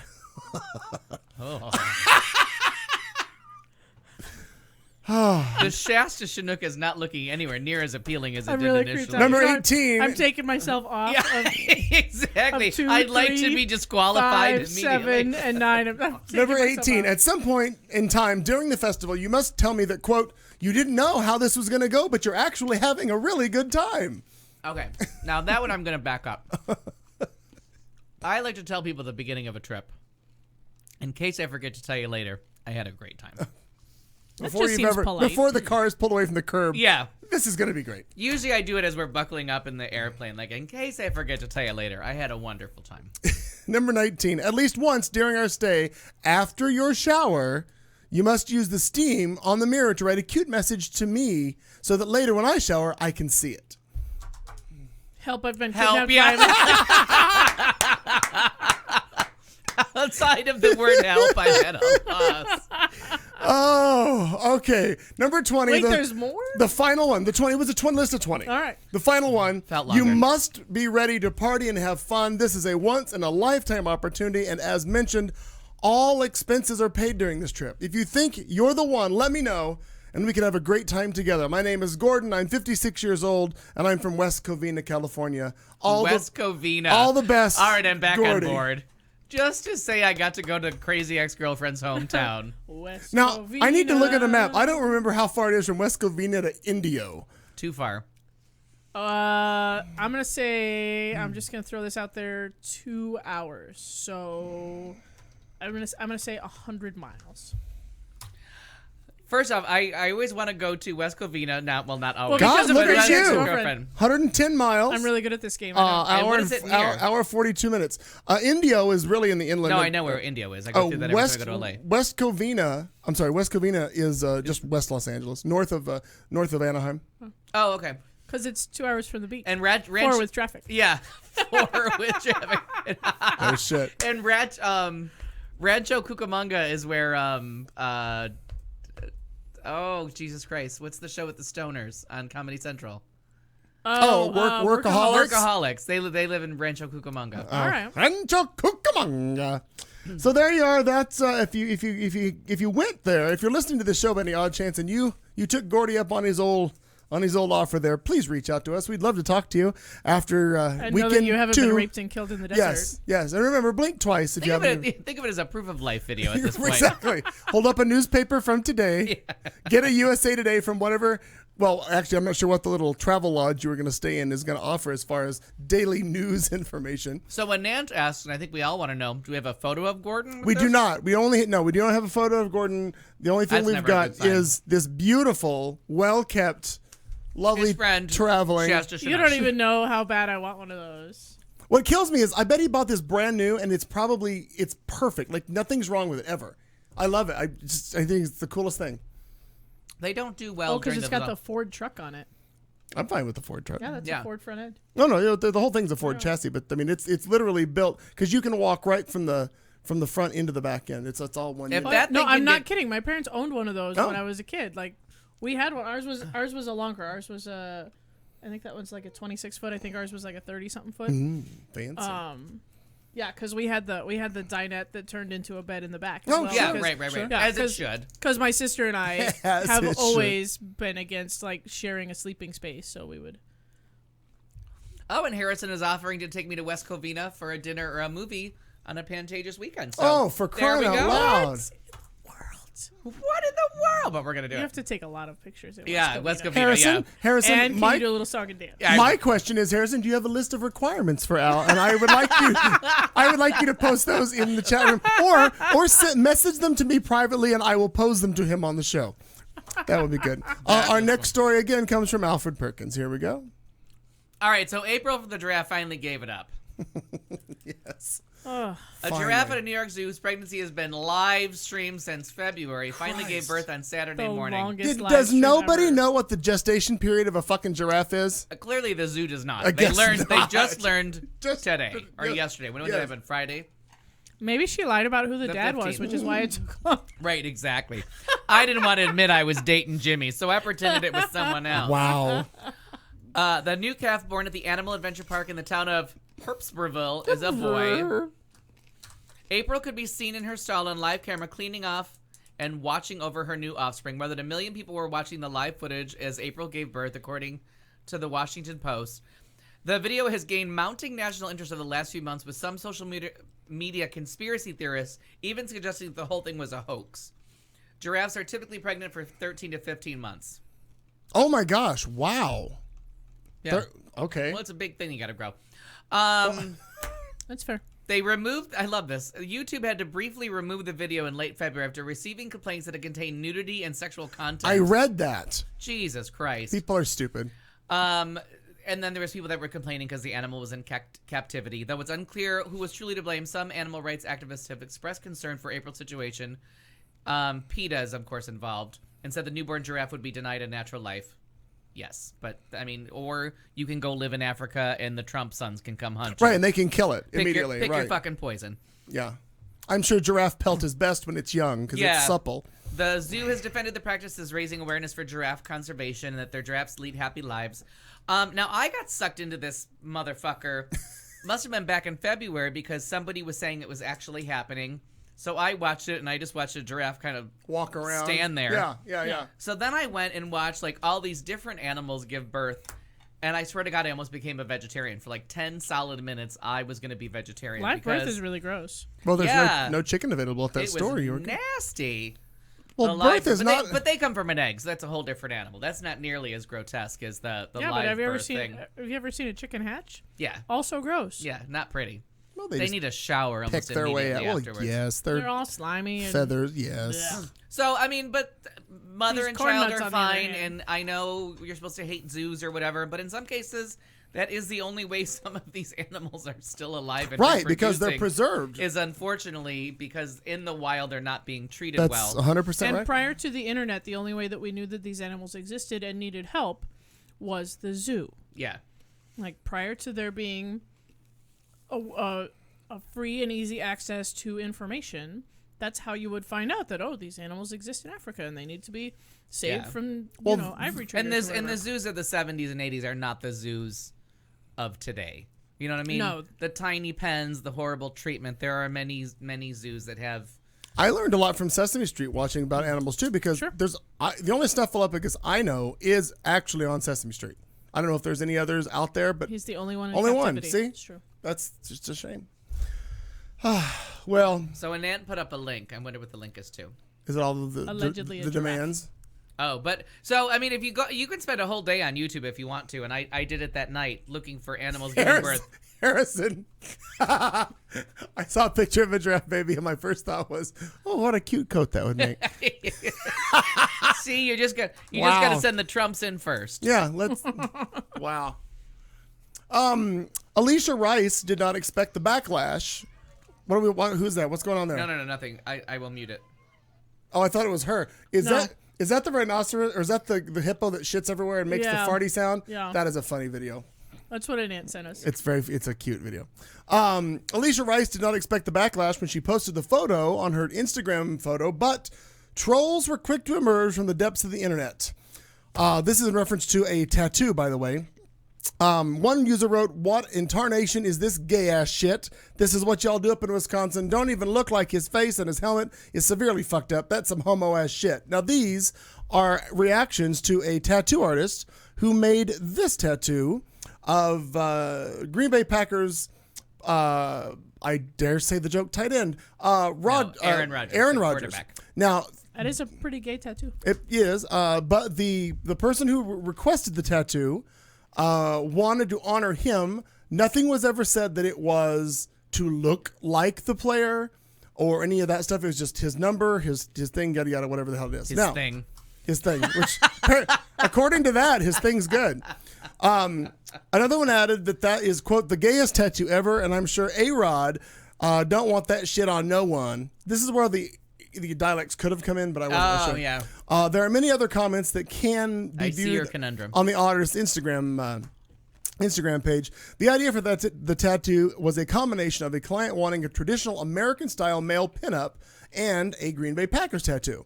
Rice, who has been tattooing since 1992, told the Huffington Post she noted that the tattoo wasn't necessarily supposed to be Rodgers and that his particular jersey was selected because he's a football legend and the client admires him as a player and as a person. Now, 2 days after the posting the initial image of the tattoo, the 43-year-old artist followed up with another post directly challenging the homophobic football fans and armchair tattoo critics that she had received. And she said, quote, "I'd like to thank the internet and the bloggers that brought homophobic football fans and armchair tattoo critics to my door. I'm happy with the results, and so is the client. You may not understand why someone would want a hunky football player tattoo, but tattooing is personal to everyone. This tattoo is a celebration of identity, home, and team. That's it. Hate and bigotry are not welcome here. And if you want to pretend that Aaron Rodgers is part of Tama Finland's Green Bay Packers team, Sure. I think it's a cute tat. I mean, I wouldn't want it. I mean, I don't want any of them, but still, I just think, well, that's a cute tat. But I mean, I like the Tama Finland kind of artistry, the over-muscled. Again, I'm not painting that on me either, but I'm like, all right, I get it. Sexy. Sure. It's dirty. Some people want to think of Aaron Rodgers that way. I don't. Oh, sure. But it's not my arm. No. I don't understand the whole thing. Like, there's nothing on that tattoo Dorothy, that Blanche, I Rose, understand and at all. Sophia. Thank you for being Thank a you for friend, but being a I do friend. not What if it understand your was tattoo. what if it was our dear boy I'm forgetting his name. Oh, Mark Sanchez. Mark Sanchez. Sure. We get on board for that. There's a whole different day. Do you want to make him into Tama Finland or just show me a naked picture of him? I'm okay with both. Here's what I don't understand. And I'm sure the person... Sports, I don't know. Yeah. Tattoos, nah, I got I nothing. I got nothing. Naked boy, no, still nothing. Back on board. I got nothing for that tattoo. 0 things. But it's also about you. Like, you know what I mean? Like, I don't care what your tattoo is like. If I like you and I'm all right, you got a tattoo. Whoopee shit. Like, who cares? Right. It's one of those things that, like, you decided to do that to your body. I didn't. If it's offensive, then I'm like, okay. Well, you know what I mean, Aaron. It's in the spirit of. It's not literally Tama Finland. She's very picky. I know. Do you have another story, Al? Yes, and thank God it wasn't a fucking Star Trek tattoo, or you'd have lost your goddamn mind. Okay, now I have not read this story, but the headline has been making me laugh. You think I read any of mine? Go ahead. 2 pirates rescued when homemade ship sinks on Utah Lake. That's just the best. Okay. First of all, the fact that they are in dirty, muddy Utah Lake. Yeah. Gross. Okay, Dateline Provo. Utah. Yeah. Which is where Utah Lake is located. Thank you for being a I friend. didn't think they'd moved it. A couple of adventure Utah's seekers. a big state. Yeah. A couple of adventure Meowcal, can we please have a map with Provo Lake or Utah Lake on there? A couple of adventure seekers set sail on Utah Lake last weekend, but quickly realized they were literally in over their heads when their handcrafted pirate ship sank. Adventure enthusiasts Levi Harris and Landon Smith, those are both synonymous with stupid, constructed the boat using 4 inner tubes, 1 kitchen table, and a hammock for a sail. You got to find a picture. It was homemade, but it worked, Levi Harris said. It worked actually pretty well until it sank. For 10 feet. It worked for 10 feet. So Harris and Smith dressed the part before setting sail and declared themselves probably officially the first pirates ever to set sail on Utah Lake. Is pirates really the phrase they should be using? Yeah. For the most part, it was smooth sailing until Captain Landon and his first mate went underwater. It was cold enough that we got mildly hypothermic, but we made it. The 2 were evaluated by emergency personnel and were not seriously injured, but their voyage ended with a cautionary tale. It was dangerous, and that's something we learned, Harris said. Sorry, I made it Harrison. They only had 1 life vest on their pirate ship, but they also had a dinner table. Although Utah law requires at least 1 life jacket for each person on board, officials let them off with a warning for that. The adventurers have since considered some changes, maybe not with a table, but the hammock thing worked pretty good. So I think we'll explore that option and definitely taking more than 1 life jacket. Officials called the incident a good safety reminder. As the weather warms up, outdoor adventurers should have fun, but also be safe. What in the fuck? I just want to start singing the Gilligan's Island. I know. There are no pictures of this boat. There are pictures of the boys wrapped in like a towels. Yeah, towel. Their rescue mission back. Right, but the boat, I guess, they didn't think to take a great picture of their lovely invention. There's some video footage of it being sunk, though. Does it say what sunk them? Because that's the only thing I didn't hear. Was it Water. just finally the inner tubes gave out? Water. Ineptitude. Lack of engineering skills, I'm going to guess. Just wrong. Oh, heaven's sakes. That's a good I don't know. Yeah, if you want it, there's a little video that it looks like they just put the 4 inner tubes and the table, made a sail. Oh, there he is in his little pirate hat. Oh, he has a hat? He's got a pirate hat on. and Oh no, everything, they dressed as pirates. dressed the part. Stupid people. Oh, well, if you care to send me I'll send it to you. message Yeah, me the let's do link to that. Oh, well, for those listeners who listen every week, and I just can't imagine that you do. Why wouldn't you? Ellen DeGeneres, you may remember us talking last week about the kid who was looking for 18 million retweets to get nuggets for a year from Wendy's. Well, Ellen DeGeneres, of lesbian and talk show fame, has finally met the teen who's on track to defeat her legendary record for the most retweets ever. And she's definitely threatening him to help keep her Oscar selfie on top. Now, for those of you who remember this from some time ago, this is the most retweeted selfie picture or retweet ever in the history of Twitter. And she wants to maintain that. And it's important to note that Liza Minnelli is just behind whoever's in the top right of the picture waving. Liza Minnelli's right behind her. Because Liza Minnelli really wanted to be part of that, and she gets blotted out by who is it on the top right? I don't know. Well, is that Kidman? Is that Lupita Nyong'o, and that's her brother in her front, brother. And then I don't know who's behind him. Yeah, I can't see that. I can't see that far. I'm sure you could Google it and probably gives you the list of everybody that's in it.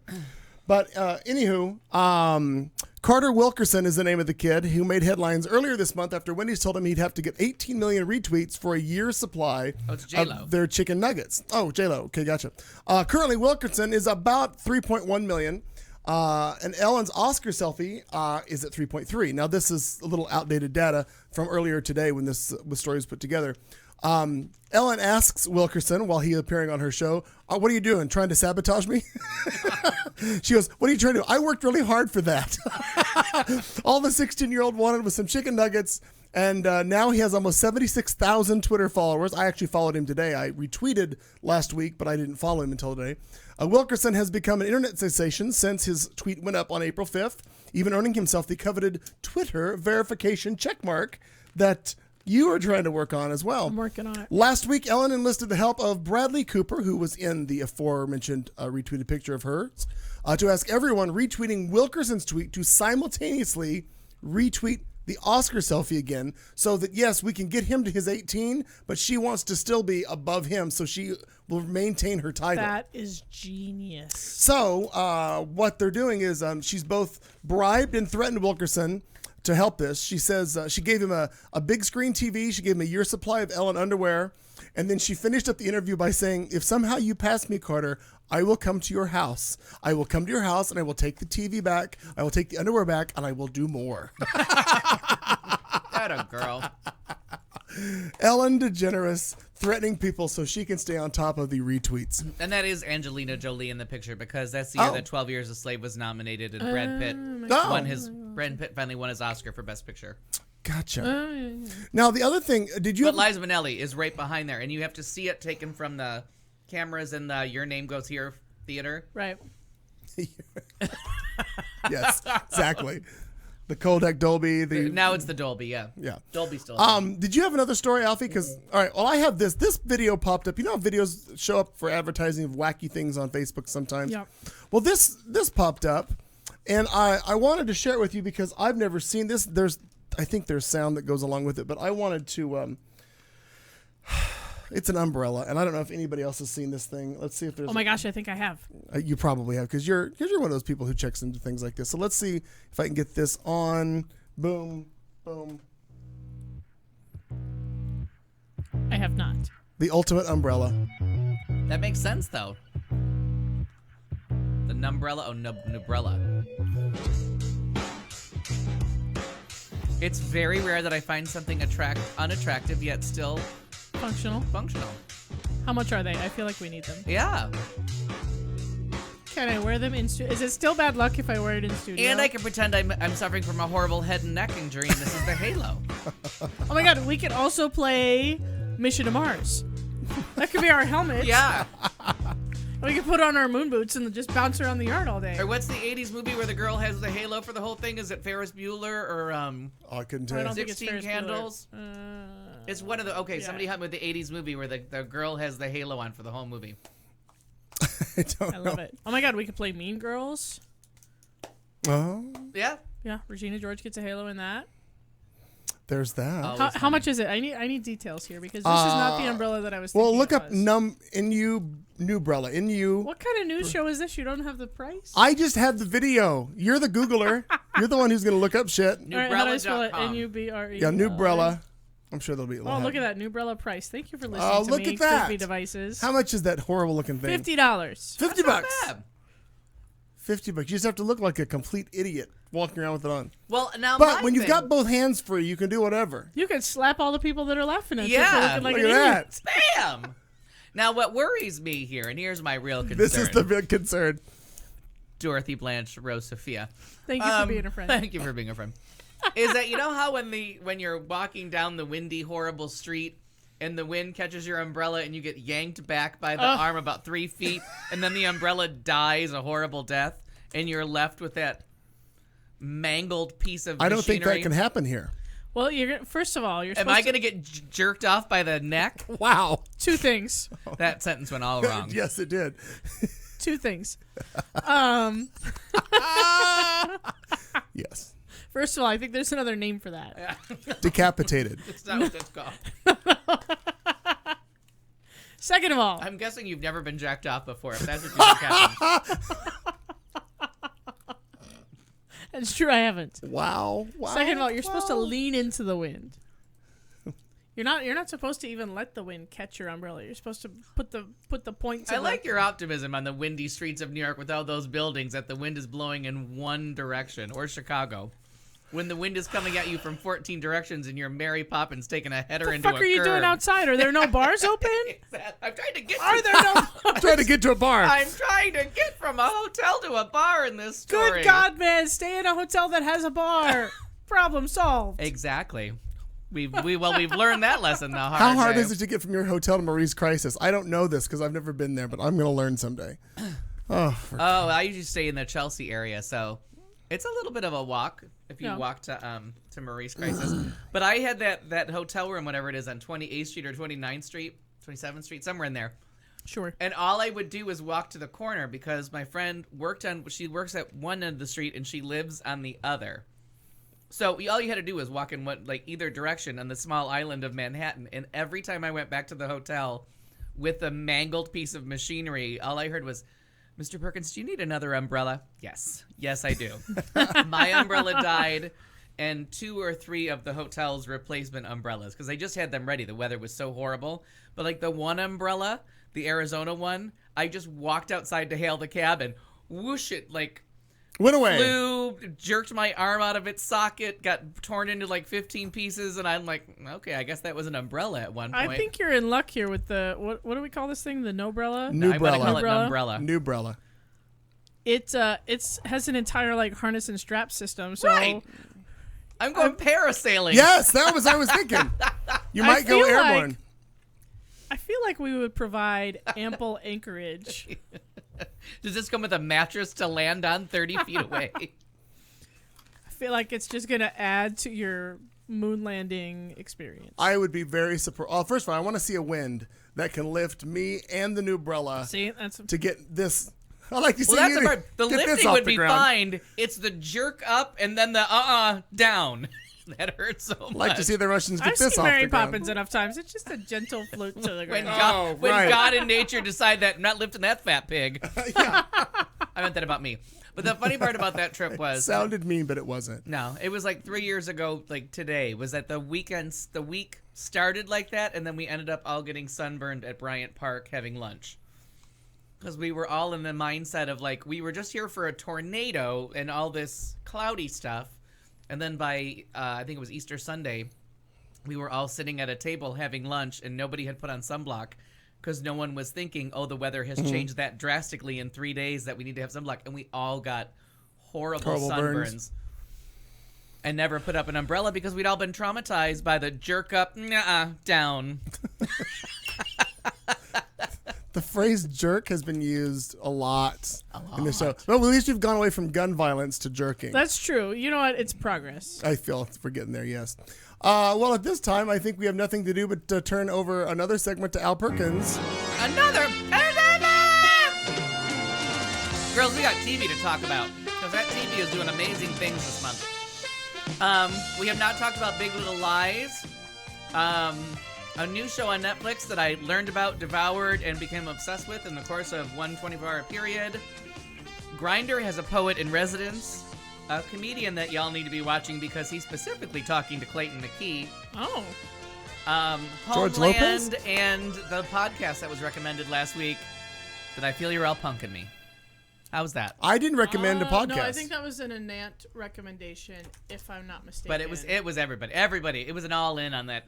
So we'll get there. I'm getting yeah. coffee. Yeah. Let's do that. Yeah. How do you take it? Shake. She takes it black, like her men. All right. So our book club is still going on, and we are reading Handmaid's Tale. It is available on Kindle for free. It's available through Amazon Prime for free on your Kindle. I think them's the rules. I think you have to order it through Amazon Prime for your Kindle, and Kindle is free on your iDevices. So, and it's free this month, or free for a while. So it was free for all of us last month, right? Yeah, you have to be a Prime subscriber. And if you're not a Prime subscriber, what are you doing? What is wrong with your life? I have. We can set up a GoFundMe. So that's the book. So everybody get ready, and I think we have a date for the book club of May. Mid-May. You have like It was right before Yeah, you have a month to read it. May 23rd. May 23rd is your deadline for The Handmaid's Tale. So we did not talk about last week, and we were remiss in this, but Big Little Lies. Sundays, let's talk about the day Sunday. God's Day. Sunday. Dorothy, Rose, Blanche, Sophia, thank you for being a friend. HBO is telling us why they are in business and why they're kicking everybody's ass. Big Little Lies. Well, Sundays. First off, we got to go back to Sunday. The Walking Dead feud, Big Little Lies, Homeland, and John Oliver, now Veep. Like, there's too much to tape, which is why I never taped Feud, and I waited to like binge watch Big Little Lies because there's too much going on Sunday, and my TV was panting from the exercise. Big Little Lies, 7 or 8 episodes. I feel like 8 episodes. 8 episodes. The director that gave us Wild and Dallas Buyers Club brings us Nicole Kidman, Reese Witherspoon, Laura Dern, Shailene Woodley, Zoe Kravitz, and some other big star, Alexander Skarsgård, Laura Dern, if I didn't say her name, in one of the best things I have ever seen on TV. Super good. So good. And we talked about the first episode, but then we had to like let it go because there's too much going on Sunday TV. So you just got to pick your moment. Right. To Well, because I this. think we watched like the first episode in the same week, and Yeah. I was terrified because I feel like I'm living that life a little bit. Yeah, in Scottsdale. And I feel like they took a book about a coastal town of Australia.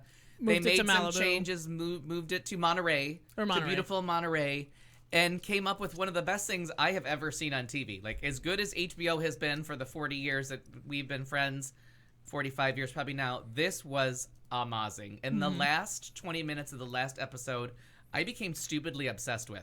I kept watching. Oh, really? That, just the direction, the acting, Reese Witherspoon sobering up on a dime, Nicole Kidman giving, and again, there's so many shows this year where like there is the best role ever written or performed by a female, and they just keep topping each other. I thought Jessica Lange was a lock with no competition for Best Actress at the Emmys and everything for the next year. And then Nicole Kidman came along in Big Little Lies and just forget about it. Devastated the fuck out of me. This is an amazing show. If you haven't seen it, so well done, so well put together. And that last episode, I want to study it. Like, I want to go to a college class all about everything they get across with that last episode. It was so well done. And that director, he's got nice little tricks. He's one of those people that you're like, this is the guy that made Wild. This is the guy that made Dallas Buyers Club. I'm in on his little tricks and his little nuances, but boy, did they work when it came to that story and all the women coming together. Yeah. And that funny bit of business about the staircase. Every time Reese Witherspoon had to go to see the director of the musical and her disgust with the staircase and the fact that she always moved caution tape to get on that staircase. Like, clearly there's another way into this theater. There is no reason to take this 5-story staircase. And she just, it's like, is it self-flagellation? And it just became a funnier and funnier bit of business. In her way, and she's just angry about What it. is- it made me, oh, go ahead. What is the story, the backstory, without giving it away? What is the premise of this? It's a bunch of moms of first graders that get into a little bit of a heated brouhaha about almost nothing on the first day of their children's kindergarten or first day of young first children. grade, and they all kind of pick sides and go at each other, and they use all of like the energy that they have towards fighting each other, and then you find out their own personal demons. And one of the things I like is that, like, Laura Dern and Nicole Kidman are my age. Like, we're all within a couple of months of each other. So you know that them having 5- and 6-year-olds makes them like that precious baby syndrome. So you really get that fierceness about, this is the only kid. Yeah. They had have- there's a Overprotective. there's a backstory on one character about the troubles with getting pregnant. There's not a backstory on another, so you don't know like how some of these older women have children. Then there's Reese Witherspoon, who just has a younger child. Then there's a young mother. There's 2 young mothers. There's 2 older mothers. There's one like with her second batch of like a second marriage kids. And you see them all come together, and oh my God, it is just it's just so well put together. And his name is Jean-Marc, oh, I'm going to get it wrong, but he's a French director, and he really uses these women beautifully, especially since Laura Dern played Reese Witherspoon's mother in Wild, and she played Shailene Woodley's mom in The Fault in Our Stars, and to have her be a contemporary with these people. And so you just end up liking all these women and like liking how they're fighting their faults, and they know they're kind of right, they know they're kind of wrong, but they're fighting for their kids. It's just so well done. He's Jean-Marc, and I'm not sure how to say his last name. I want to say it Valier. Yeah, it's either Valier or Valier, and it's just beautifully directed, and the culmination, and the stairs became such a funny part of Reese Witherspoon's, like, and I just kept calling it the stair business. So I wanted to read the book, and that's what made me like go back and read the book, because you know, in The Exorcist, the stairs in Georgetown are a real thing.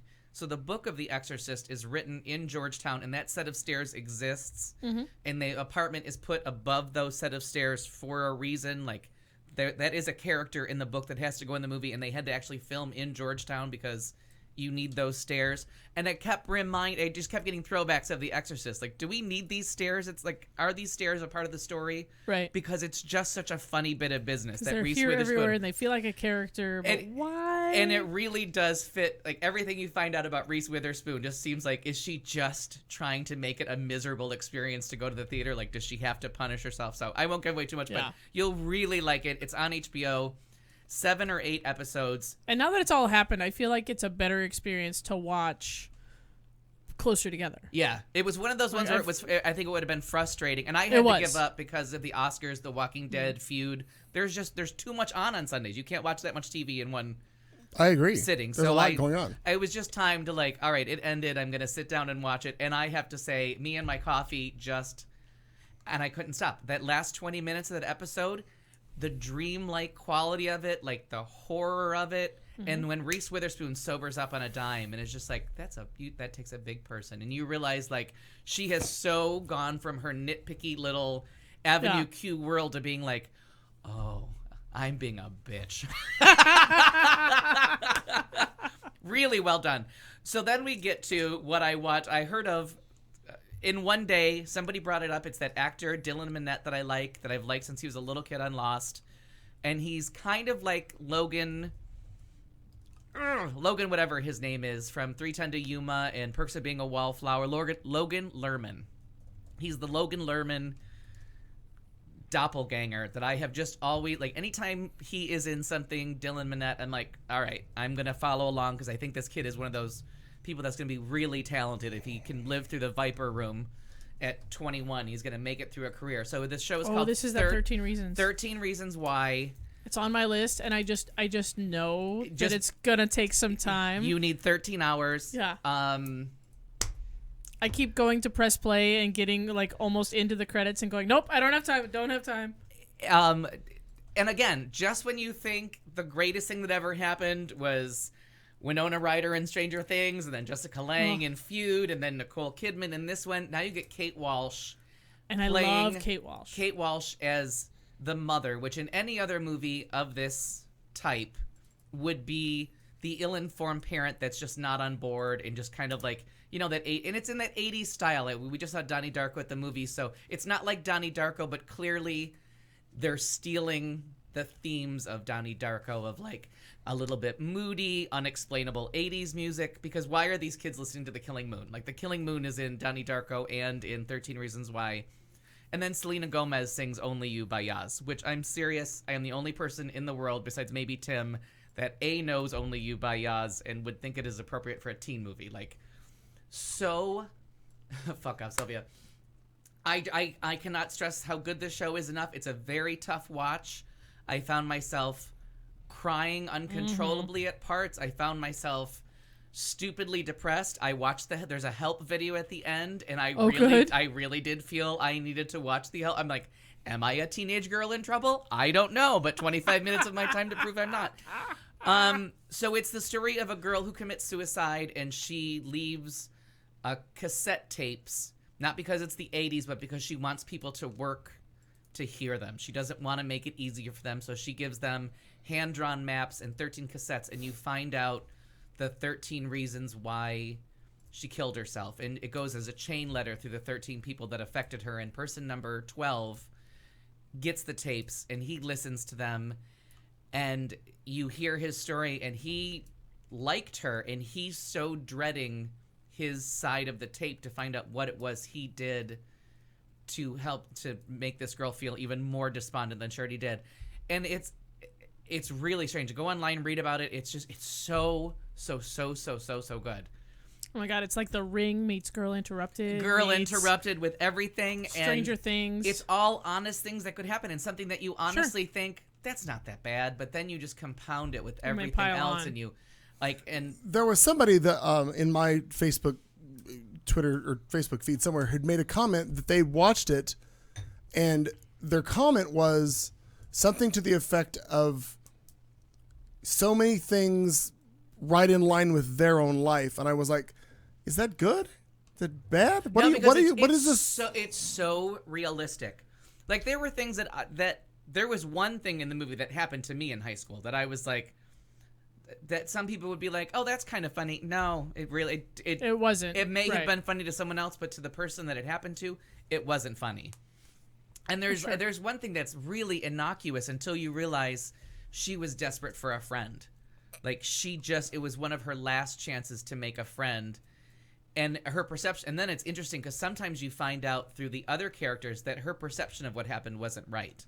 That she was hurt when that's not what happened. And but it's really good. And this Dylan Minnette carries the whole thing because he's got 13 episodes to carry as the person listening to the tapes, reliving the stories, doing things. And if you've read the book, there's some changes in the there are some changes.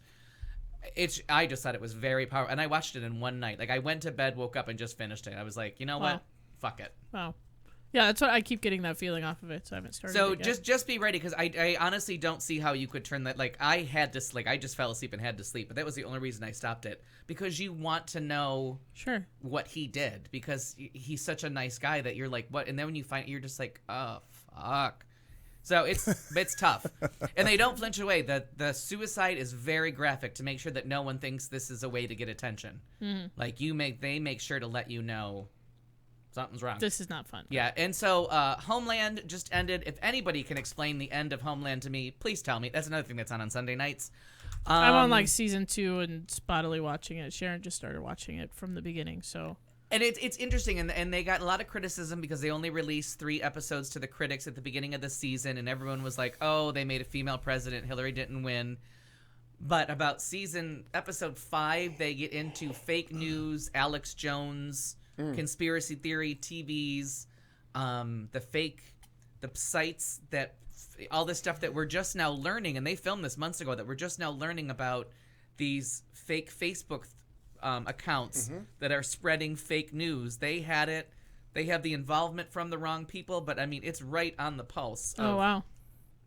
Like, in between the election and the inauguration, everything that happens to someone who supported the war and then didn't support the surge, and like a media bias and what elements of your personal life to bring up. So it had some good elements to it, but the ending was bizarre. I wasn't able to follow it. So if somebody could message me privately and we'll chit chat about that. And then you motherfuckers all recommended S-Town to me, Serial's new one on season 3 of Serial is called S-Town, which stands for Shittown, and I thought I was being punked. And they did it all at once. There's no waiting for it to come out. You don't have to wait to find out if, the boy killed the girl or if Bergdahl is crazy or guilty or innocent. This is all at once. Oh wait, no, not Schitt's Creek. No. It's called Schitt's Creek It's called is a S-Town. comedy. It's Right. called S-Town. Okay. It's called S-Town, but it stands for Shittown. Oh. And it's a story of a guy that was writing Fresh Air. He's a PBS listener from Alabama who's, if you've ever read A Confederacy of Dunces, it's like the main character from A Confederacy of Dunces is calling a call-in show. And it's batshit crazy. Like, cannot even express to you how crazy the caller is. And the fact that the host went down to Alabama and met with these people based on this crazy person's phone call about a murder that happened and paraplegizing someone, and like just the weirdness of the stories and the weirdness of the characters. And you're at episode 3 and they're interviewing the murderer, because everyone keeps telling him, well, if you really want to know, ask him. He'll tell you. They're like, you want me to interview the guy that I'm down here to find out if he murdered somebody? They're like, yeah, he talks about it all the time. And so episode 3 opens with the murderer telling him the story. And you're like, what the fuck is going on in this town in Alabama? So it's crazy. But the first episode is so... Is anybody listening to S-Town? I love the music for S-Town. Anant, what is wrong with you? Oh, the list. The list. Wait a minute. The music on S-Town. How could you focus on the music when that crazy man is talking? So the only thing I know about S-Town is because I'm still listening to and drinking the Kool-Aid of Pod Save America. And they're now family of podcasts because they have expanded. Oh, okay. Yeah, they've expanded their media empire, as they call it. So there's Pod Save America, which is like reborn, keeping it 1600. And then there's Tommy Vitor has veered off and is doing one called Pod Save the World, which is like international policy, like still really like wonky podcast, but about the world. And then John Lovett, the narcissistic, snarky one that we all love, yeah, self-identify with, yeah. Right, that I keep like tweeting at him that I'm basically the John Lovett of this show.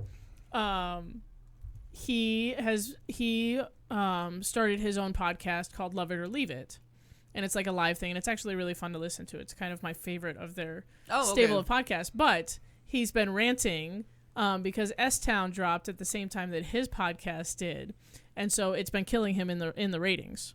Oh. And then he comes back 2 weeks later and says, "Okay, here's the thing, though.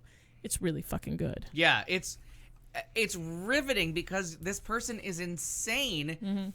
And the guy is telling, it's the boring serial people that talk like this, and they tell you their story about Alabama, and he's like, I don't really think I can do this justice, so I'm gonna just play this. Y'all know what's going on down here in Shittown? It's just a shit town. And the climate change, he rants about climate change and eco warriors, and he has a background maze, and he gives his address by longitude and latitude, so you can look up and see his backyard maze and the topiary, and he lives with his mother, and his friend has one tooth that he can dangle the cigarette off his one tooth, and hangs out at a biker bar that's behind a tattoo shop that's closed so only white people can go. And you can't even imagine this universe that they get with this guy just talking like this. But he's like, I don't know if he's really educated or just knows big words, but he just talks a bunch of shit.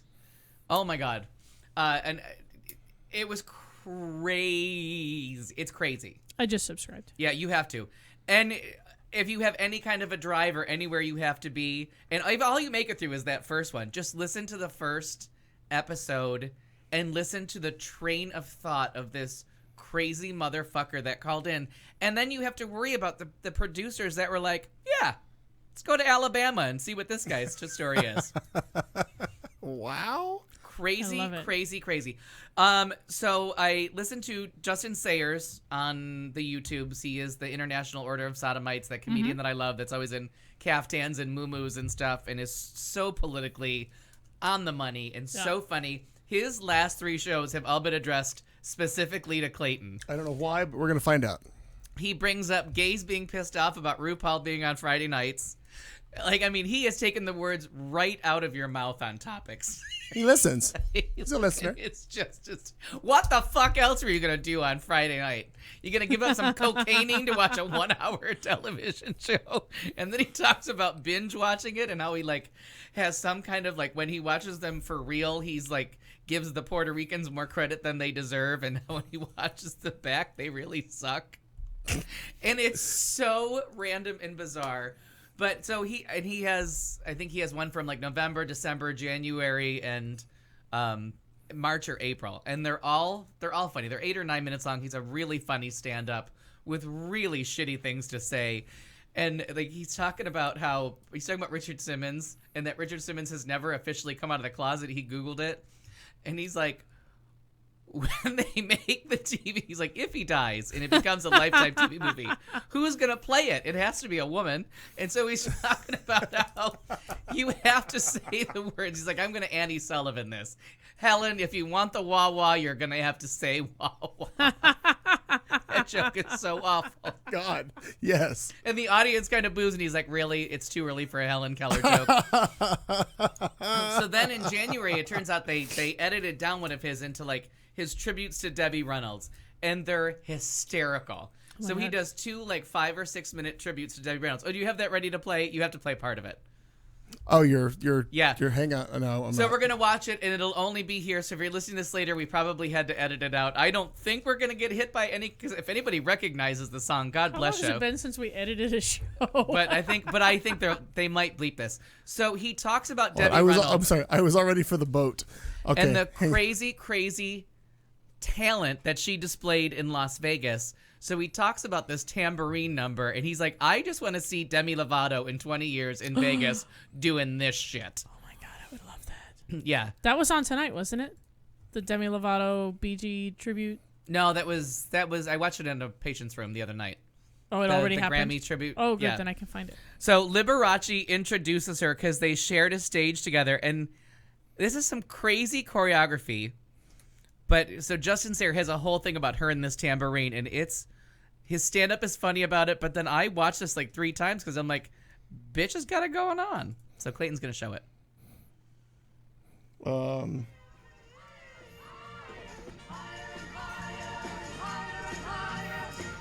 I said the only straight person on that stage is her.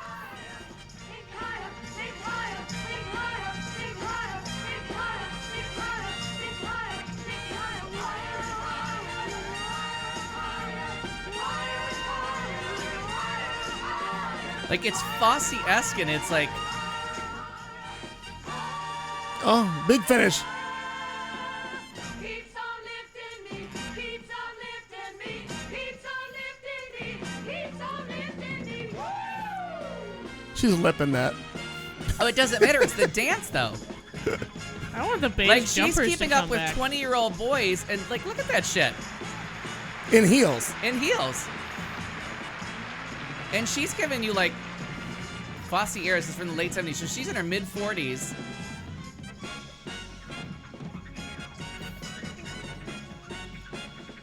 Look at him go. Oh, she didn't do the knees though. But she's in a split to the cooter dress. Leave her alone. Right. So either listen to Oh. it's just phenomenal. The old Caesar Show Palace. I think that's the Caesar Show Palace. So, oh my God. But Justin Sayre, so much goddamn fun. The International Order of Sodomites. And for some reason, he only comes up on my Facebook feed like once every couple of months. So I ended up watching 4 or 5. Yeah. But when he talks about Debbie Reynolds dying, and like I guess he was like on vacation, and people were texting him like, "Oh, they're love for each other." He's like, "No, that bitch knew how to like top another bitch." Like, or was like, she knew how to steal a show. And so we also learned from him, and I love this. that Grindr for reals has a poet in residence. Okay. So Justin Sayers said, I'm not sure that I want to know, but come on. like, who's gonna set poetry to no blacks, no Asians, no femmes? Like, how are you gonna make poetry out of that? Isn't that all Grindr is? No Right. fatties, no femmes, no Right, Asians, no right. blacks. It's all, and it's very bigoted. And Yeah, it's all bigoted and racist. But anyway, so just the fact that in real life, Grindr has a poet in residence. So this is a real, honest to God thing. So if you're on Grindr for nothing else, enjoy the iambic iambic Pentameter. I pentameter. can't even say it. I can't even take it seriously. But I love that. And then there's a big thing, and I don't know if you have it for your two things, about the new bar in Chelsea that I do used to not. be where the Rebar? The Rebar that used to be where the G was, the G Lounge, right? It was Here Lounge in LA, and in New York it was called G. And oh my God, they are getting ripped to shreds all over the internet and all the queer news. Everyone is taking them to task for profiling at the door, keeping black really? people out to keep it a white crowd.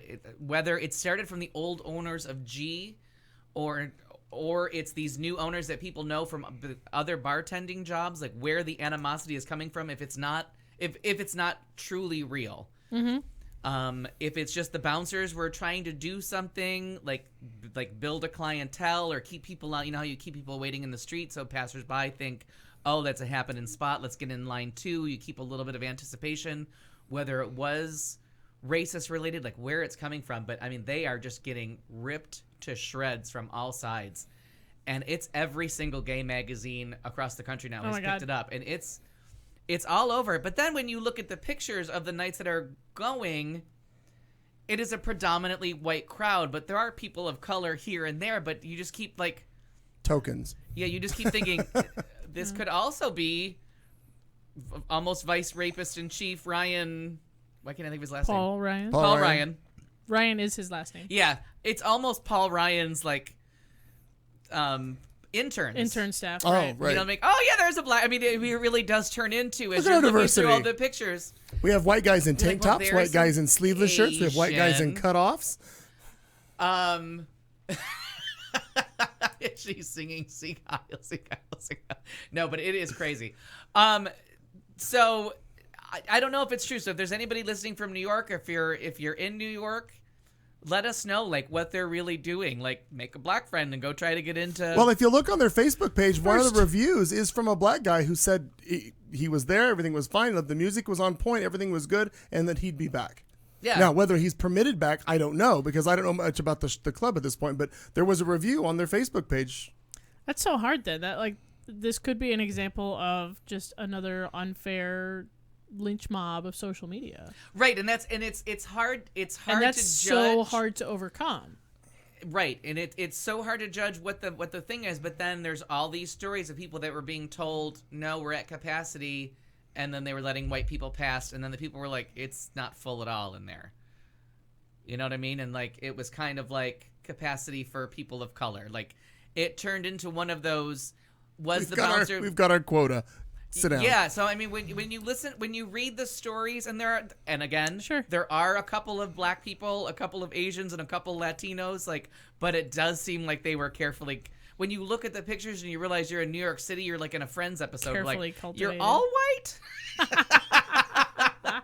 But then one of the reviews said I felt like I was in Queens. Like he was like it was so diverse. I thought I was in Queens, not in Manhattan. So it's interesting to see how this goes. The club did not address it. Their messaging back was not good at all.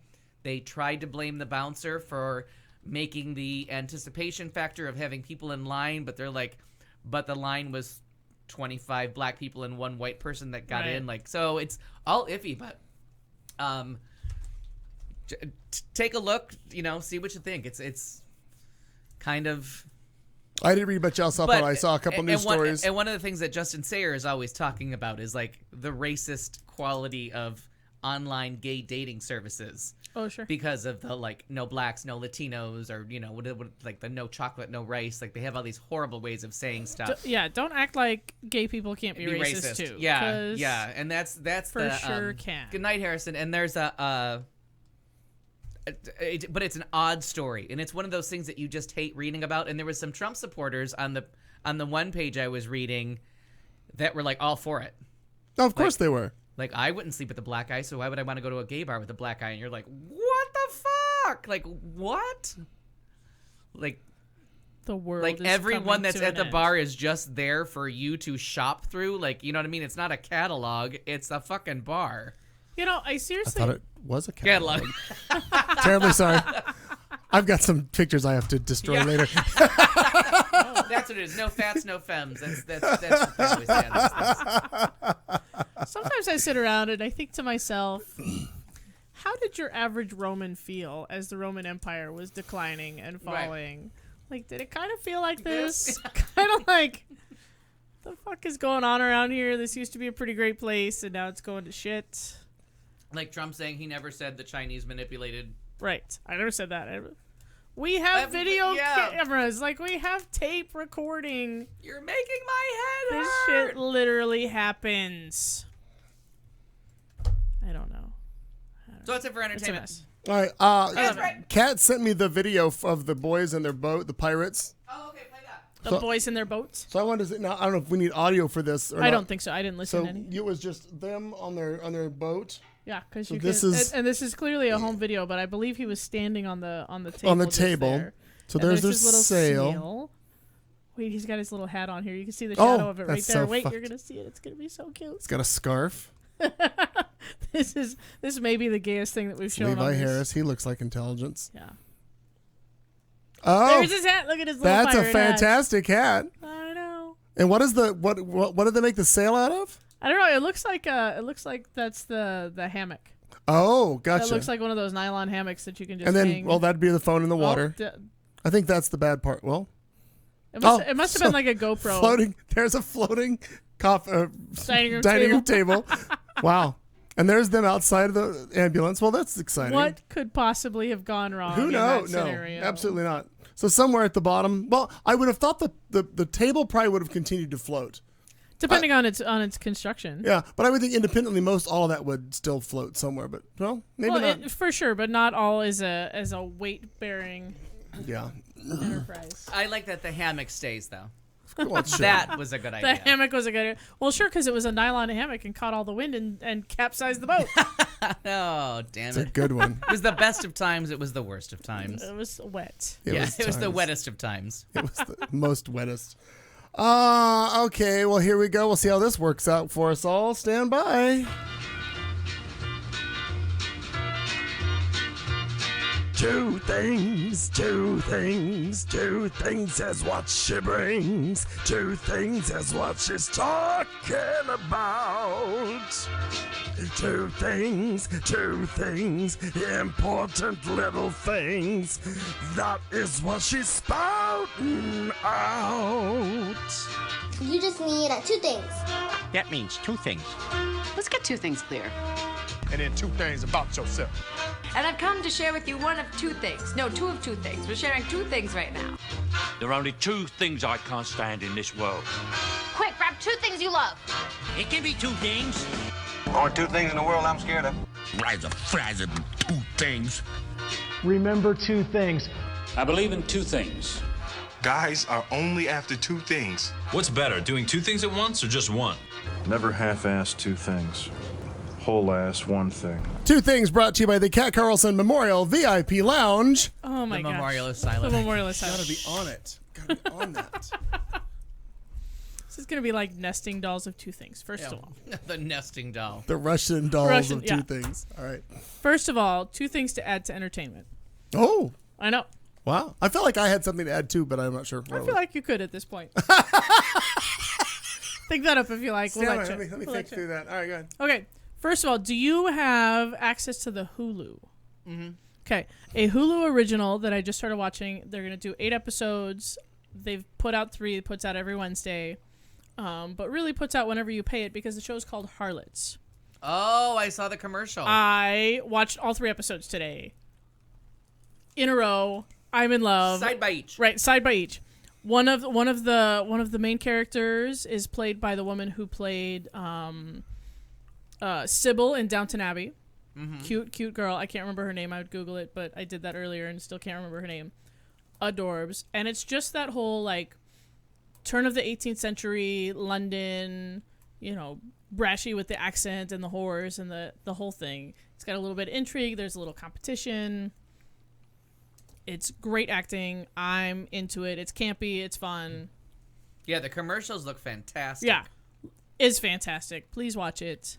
Bronwyn James, Alexa Davies, Dorothy Atkinson.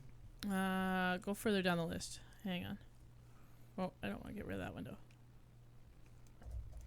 But I feel like Bronwyn James is who you were thinking of, isn't it? No. Stand by, because she's far down the list. She plays. I think she plays Charlotte. Oh, Jessica Brown Finley. Yes. Who played Sybil in Downton Abbey? That was the youngest sister that died early on. That, to this day, I still don't know why they had to kill her, because she was doing a great job. In any event, watch The Harlots. That's my new obsession. I'll be watching it every Wednesday. Stand by. And then I'm very upset that I missed the voting period for this past Amazon pilot season. So Amazon does this thing where they put out a bunch of pilot episodes for different shows that they're considering picking up, and they let you, the viewer, watch them and then take a little survey on them. And I've greatly enjoyed doing it in the past. Right, and that's how we found Difficult People, and I didn't know they picked it up. That's how I saw that first episode of Difficult People. It was an Amazon one? It was yeah. Oh, I think Hulu might have done that too. But anyway. Oh, it was one of those that we watched, because we watched it at the same time and talked about it, and I never knew it got picked up. And then I'm like, wait, there's 20 episodes of this show? Sure. And then that's how we found Good Girls Revolt. I think that's originally how Transparent got greenlit, but I might be wrong on that. I think that's true as well. But there are several series that have since been picked up as Amazon originals that have come out of this. There was the one with Tig What's Her Name, the One Mississippi Show that came out of the pilot episode. There have been a bunch. There's the Christina Ricci one that everyone loves but me. Yeah. I don't know why. So I'm late to the party. The voting is over, but I watched the pilot today. I watched a lot of TV today. Atta girl. I did that yesterday. Tuesday. Why not? It's the Marvelous Mrs. Maisel or the Magnificent. I don't know. Mrs. Maisel is the moral of the story. Again, super cute show. I was just captured. Okay. Right? And this one's about like this Jewish princess in like 50s, 1950s, 1960s New York. She's got everything the Jewish princess could ever want. Like, it starts at her wedding and how wonderful the guy is, and then it fast forwards a couple of years and they've got the 2 kids and they live like downstairs in the big apartment building from her parents, and they've got the kids and he's got the job and the whole thing. And then the whole thing goes to shit and gets hilarious, and I can't wait to see where it goes after that. I know. Like, it starts out with this picturesque, like, 50s life. Jews inside hilarity. I'm saying. In a TV Jews series. in comedy made for each other. Like Dykes and Dogs. I'm saying. Alex Bornstein is in it. Tony Shalhoub. Gilbert Gottfried. It's got a great cast. Oh, it does. Yeah. Janine Garofalo makes a little appearance there in the first episode. I'm like, and it's by what's her butt that wrote and directed the Gilmore Girls. Yes. It's Amy Sherman Palladino. Yes. And it's been picked up for not 1 season, but 2. So Thank God. We have that to look forward to. Thank God. The world's been missing it. And to go back on my topic, let's. Everyone is debating about second seasons of 13 Reasons Why, because they leave it with a bit of a cliffhanger. Oh. And since the end of Big Little Lies ends with somebody watching the girls through binoculars, it leaves you like, is that the second season? Who was that? Yeah, who's watching them through binoculars? Anybody that wants to make money at TV wants to leave that opening for the sequel. And so now there's a new thing of like, just have a limited run. Like, just say it. Right, just say what you got to say and get move out. on with your life. Like 13 Reasons Why, there's 13 sides to the tapes, so you need 13 episodes in theory, but they could have got that done in like 8. Right. But they really flesh it out, and I think without that, Kate Walsh wouldn't have such a brilliant performance. Like, you really wouldn't get to know Kate Walsh as well as you do, and it's one of those performances that, like, she's one of those times that you're just like kind of laying there in your bed watching your iPod, and you just realize I am seriously crying. Like I'm like not even realizing that like I'm like this flowing is like tears not onto the cute pillows. crying, Yeah. right. You know, sometimes I turn on. But it's not like they're killing a dog and you're like, blah, blah, blah, blah, blah. No. Sometimes I turn on my weekly episode in indulgence of Grey's Anatomy and really just hope that they're going to bring Kate Walsh back for no reason at all. Like, I really just hope that she comes back at some point. And after watching this is one of those things where like anywhere you want to use her.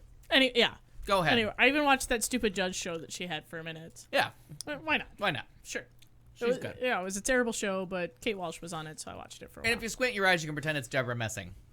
Oh, also true. Yeah. Also true. Yep. Same song. And she had the husband from... Oh my god, the husband from Smash. Is James, Kate Walsh's husband. James Brian Darcy. Brian James Darcy. The guy that Darcy played Shrek James on Brian, Broadway, I don't fucking know. However, all those things. He's the Tatum Channing of... Yeah.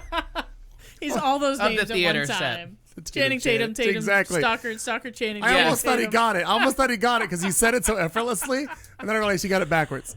That's fine. It's totally fine.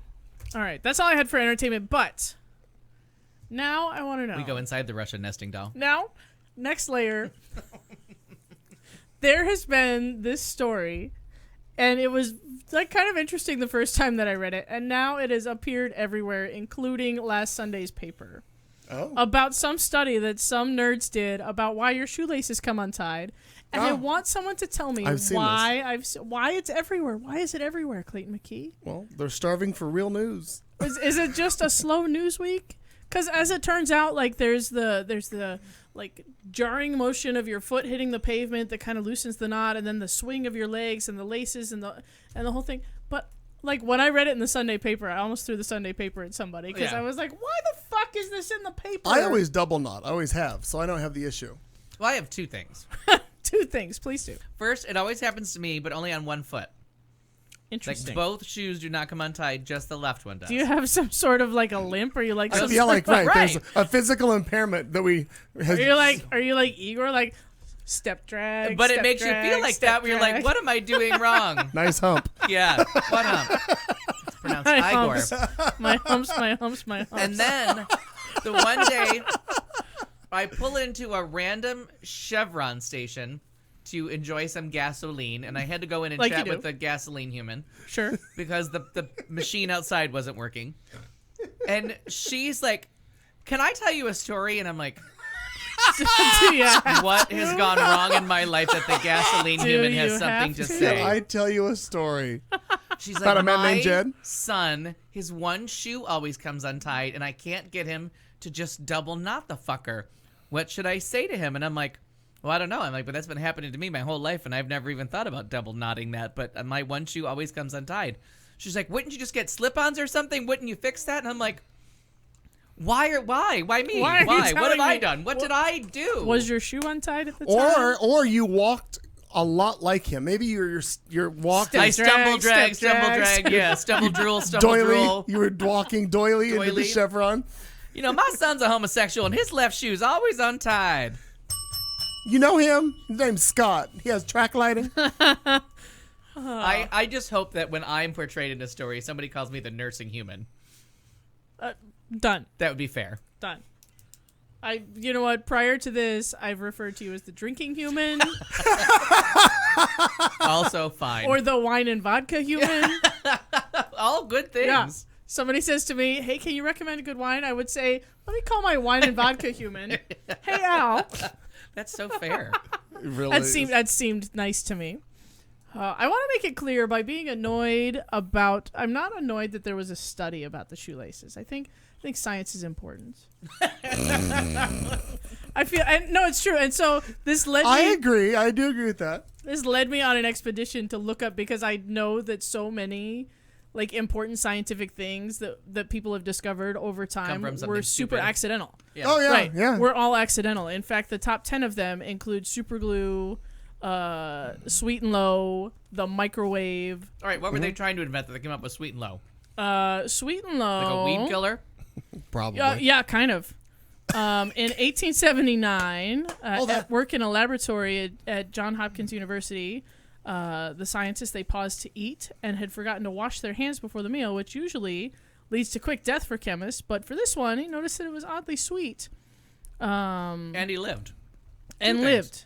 Yeah, this one, I read several articles. This one doesn't say what they were actually working on. But they came up with saccharin. But yeah, just some chemists that were working in a lab stopped to have a sandwich, forgot to wash whatever the fuck they were working on off of their hands and went, oh, it's a little sweet. Must be gold in them hills. What is that? Because we should put that in my coffee. Yeah, Yeah. exactly.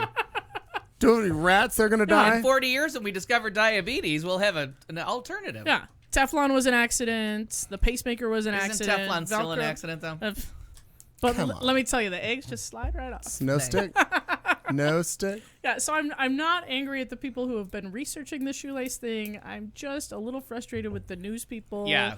Because every outlet seems to have thought that this was newsworthy. Well, let me tell you how this happened. Tell me. It was the person on April the Giraffe, and they're like, What's next? I need We need some something. filler for We need April. some filler till April pops that out. Because all I've been writing for 3 weeks or 2 months is still walking, still pregnant. Is today the day? No, it's not. I'm so glad that that's over with. Oh, aren't we all? Mm-hmm. And then in my second thing, nested them right together. I was hoping to have a glorious story of a Cinderella victory. So because of my obsession with the Pod Save America people and their media empire, Fair. right? They've been following. So what's been happening? Not necessarily here in Arizona, but in some parts of the country, as the new president starts picking people out of various places of government to do a shitty job at a federal level that leaves open seats elsewhere. Mm-hmm. And so there are all of these special elections happening, Mm-hmm. and We're getting a runoff now. right. Is this the Georgia thing, the John the Ossoff Georgia thing? ended up in a runoff. Did it end up in a runoff? Yeah, I was hoping that it was going to be a glorious victory, but the thing that is starting to happen, and Maddow's talking about it, the Pod Save America people are talking about it, although the chick who filled in for Maddow last night, Joy? is English her second language? I don't know. I don't know what she looks like, but listening to her, I was like, honey, can you find a sentence and put it together? I didn't watch last. Once I saw it was Joy, I didn't. I mean, my mom loves Joy. I like Joy here and there, but I watch for Maddow. I mean, that's my alone time with my recliner. I'm sure she's a lovely Okay. person, but that teleprompter was not her friend. Lotion and a tissue. I had to remove both tissue and lotion from the living room. And we all thank you. Maddow most of all, I A think. weary world rejoices. I got a camper you could ride with me to Coachella. That poor woman could not read the sentence structure on the teleprompter to save her life. I had to finally turn it off. I was like, I can't listen to you. And it's terrible when somebody has a night like that. Yeah. In any event, what seems to be happening We do it every happening in some of these really small special elections is that in places where Democrats shouldn't be winning at all, they're starting to win. And John Ossoff was kind of the big bellwether that everybody was looking at to see, because he's a millennial. He's young. He's like 30. Mm-hmm. If he's 30, he's in a district that he shouldn't be winning, that hasn't been held by a Democrat since before Newt Gingrich was in that House seat. Right. No one should even be close. Right. The no one should margins even are be tightening close. up like crazy. That's one of those things that the Democratic Party ordinarily just ignores and says, nope. Yeah, we're We're not even showing up. Like, Right. maybe we want to put some fool up there so they can lose, but we're not putting any money or effort into this, which I think is a terrible mistake. And I've been ranting about this for years. Like, why is there nobody running there? Right. Always run someone. Mm-hmm. I don't care who it is. If it's get the lawn human and stick him in a jacket and put him on there. But yeah, he seems to be doing very, very well. So he didn't get 50% of the vote. No, I don't see stats on it. Do you have a CNN update? I do not. There was an Okay. update. Yes, I did have a CNN update. But, At one point, he was above 50%, but then it didn't happen. So at 12:05, in a field of 18 candidates, and I think he was the only Democrat. I think you're correct. Good for him. So Well, it because- will go to him and Karen Handel sometime in June. Cool. Good on him. So the only thing though that they're going to do now, because of that, the R's are going to just deploy everybody and their fucking brother down there to do that. But making them waste a lot of money on a solid district is a good thing. Yeah. The fact that in an off year, they're having to waste this kind of money is amazing. So I'm hoping that at the same level, if not more so, that the D's get out there and just flood everything and get that and rally that support that's already kindled for him. That's already there, yeah. Yeah. And that's, all the lefty leaning pundits that I've listened to and the Maddows and the Pod Save people and even NPR is kind of like pushing you that way while they're trying to stay impartial. They're all just commenting about how much energy is out there and how, honestly, the Democratic Party doesn't know what to do with it. They're like, why are all these people here? We don't Well, know there was the election in Kansas that they literally got 45 and Pence to do robocalls for. They sent Paul Ryan to a fucking airplane hangar to do a little tiny rally in this little city or whatever the hell it was. Just because they're scared as hell and they're like, oh fuck, we got to do something. They only won by like 6 points. Yeah, very very tight margin. Which they had no chance on that one. This one is. Yeah, the well, tide is turning. and that one in Kansas, they were supposed to, they historically lose by like 20 points and only lost by 6. Yeah, like that's a win. Mm-hmm. So, yeah, but I've been following that and figured it would be wrapped up by the time that we got to this part of the show. So I put it on my list, and there it is. Check that off right there. My God. There's 2 things about 2 things, and then a bonus thing.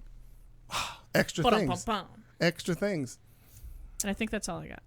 All right. Did you have anything else for entertainment? I'm really excited to go home and watch this Bee Gees Demi Lovato thing. It's very good. I love her. Very tasteful. I love her. I'm sensing one that. of the Jonah brothers does an Andy Gibbs Nick. song. She's really good friends with Nick. Yeah, does an Andy Gibbs song. They're besties. And it went a little awry, but it was okay. Celine Dion I guess they wrote a song for Celine Dion at some point. Sure. A country duo does Islands in the Stream because they wrote that, and that's really nice. That is what we are. Yeah. No one in between. And it was kind of weird because I was trying to no. It's the mother of all bombs. It's so ridiculous that I have no reason to talk about that at this point. Yeah. Was there anything else you were going to bring up or talk about, or are we going to end the show early tonight? Anant, you could talk back to us about the mother of all bombs, though. Like, we know what kind of coverage that gets here. Does that make your radar, or is that just from you, like, reading American right, yeah. American outlets? Like, is that a thing that's being talked about worldwide? Like, oh, look at the Americans and their giant bomb.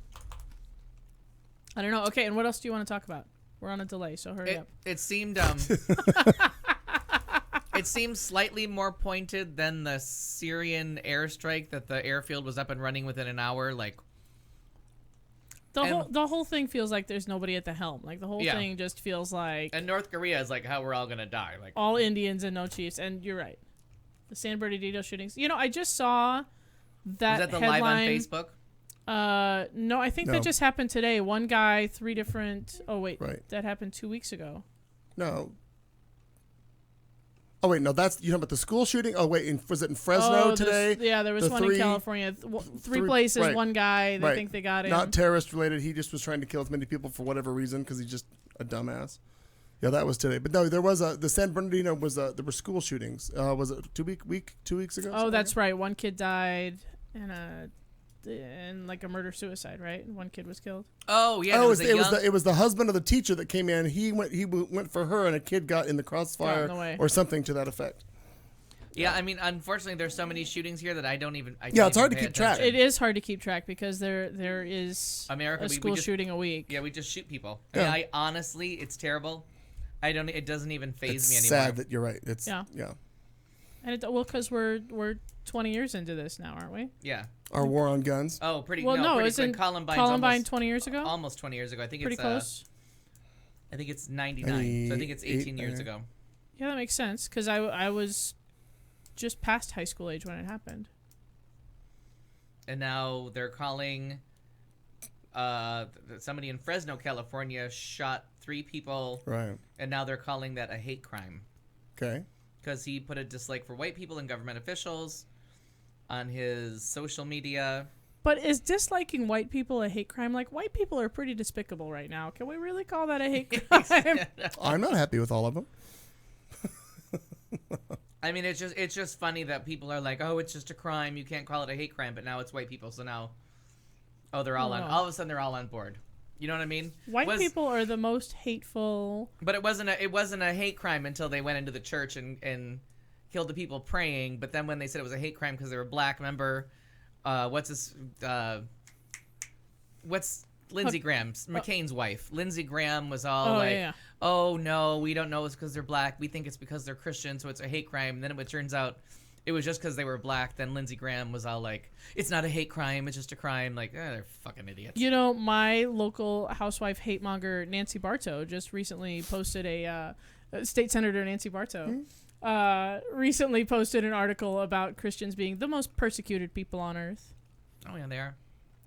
Poor Christians, especially in America. A girl I went to school with in Tulsa, my junior and senior years of high school, posted today, and I don't remember why we became friends on Facebook, but we did. But she posted something today.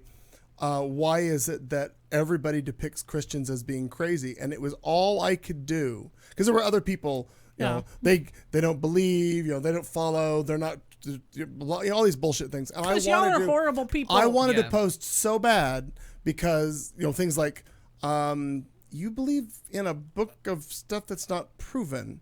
Like you believe in the monster in the sky is going to get you for this, that, or the other thing. I'm like, you don't believe anything based in fact, only except when it's convenient for you. But anything else about evolution and the fact that the Earth is millions of years old, otherwise, what is it? The other girl, like it's 6,000 years old or whatever the hell. Like, no, like I'm not.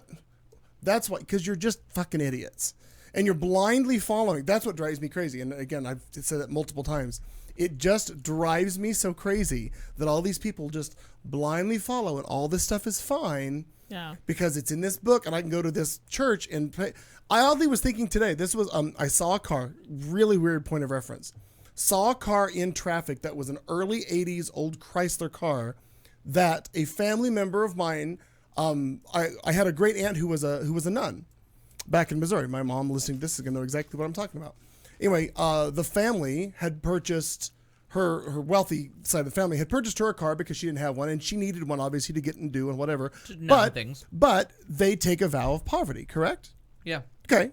So my thought, for some reason, that bounced off something else today in my head. And I was thinking, how does that work in the church where all of these people take this vow of poverty? How do they look upon the people like that weird-faced guy that has the mega church in Texas, that Joel Osteen? Like, how do they look upon these people that we're all supposed to take this vow of poverty? Well, the only one that takes it seriously is the nuns. The nuns live in poverty while poverty, right? While the priests live in palaces and drink fine wine and drive Jaguars. I don't get why somebody doesn't just raise a flag. Well, because they can't point a finger. The Pope lives in a castle. No, I get that. So they're not following it. So who are they gonna point a finger on at? No, I know that, Mike. But why nobody speaks up about this? I don't get that. No, we all do. It's just that they can't hear it or say anything. They have to go la la la la la. They live in a castle. But the nuns.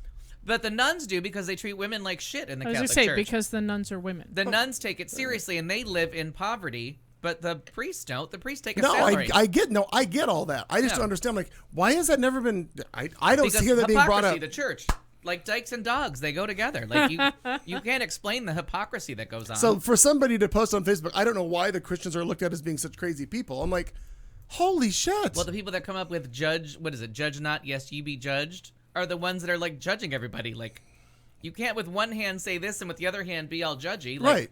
You got to pick which one do you believe? Right. So, So I want to answer in the chat room, because an aunt is going off on the rant that we're all very familiar with about, how when we're watching little kids be shot in school, are we still a country that loves our guns? And the answer is because we decided, the collective we, not we at this table, but the we in government and the we in power have decided that guns are more important than children. Yeah.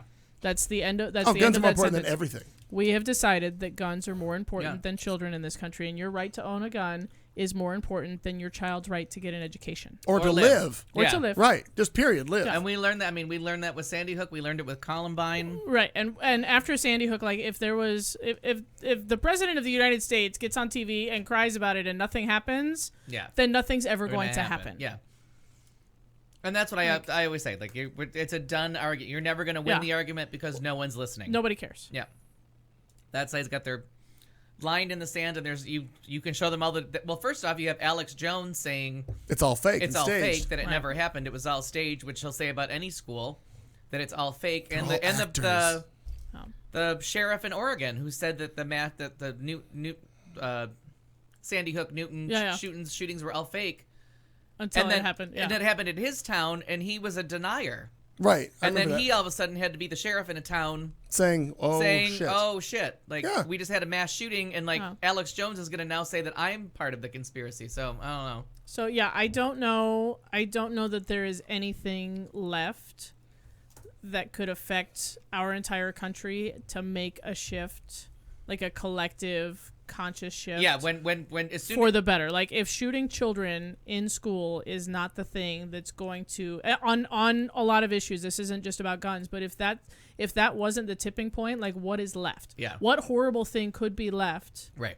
That could happen that would change this country for the better. I don't know what it is. Like, there's not one single catalyst. It's gonna have to be the hard, long trudge through the mud, the grassroots. And we're 240 uprising. years into this experiment, so that's not changing. Like, right. Not quickly, not soon. Not in our lifetime. Not in our lifetime. I don't think in your lifetime. That moral awakening is not happening. No. In the foreseeable future. But it doesn't matter because we're all going to die in a nuclear war. Real soon, it seems. That may be real soon. Real soon. Right. Oh, and Veep is back. In the first episode, I need like 2 more watchings of that because I got to write some of that shit down. It was just vile. Yeah. Oh, so wrong. So wrong and so funny. On so many levels. If you're not watching Veep, I don't know what you're doing with your life. Because I haven't.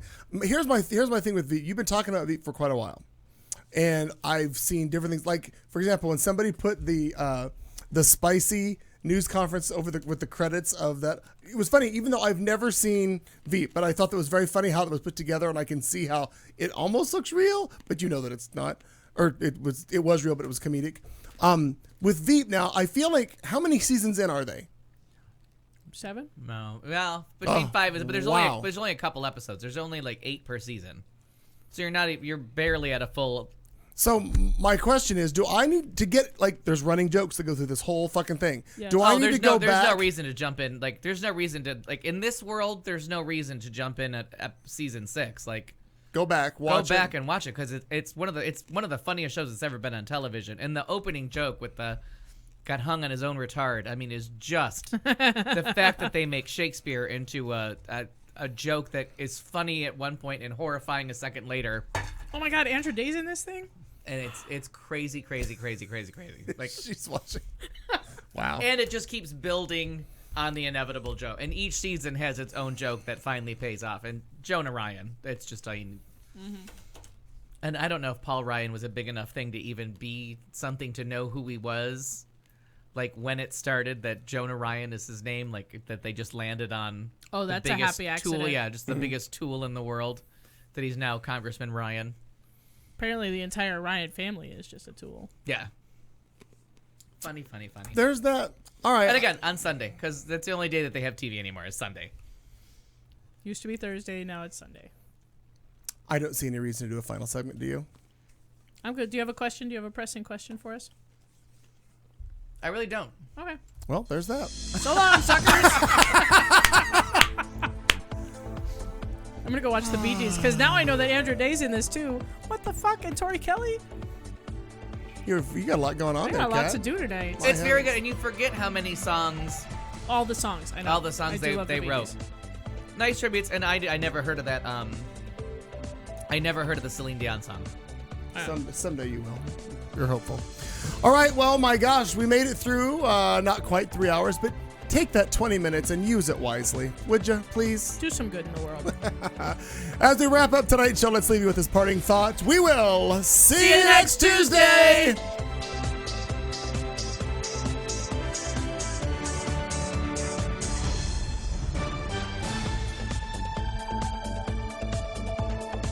You've been listening to The Show on Q Talk America.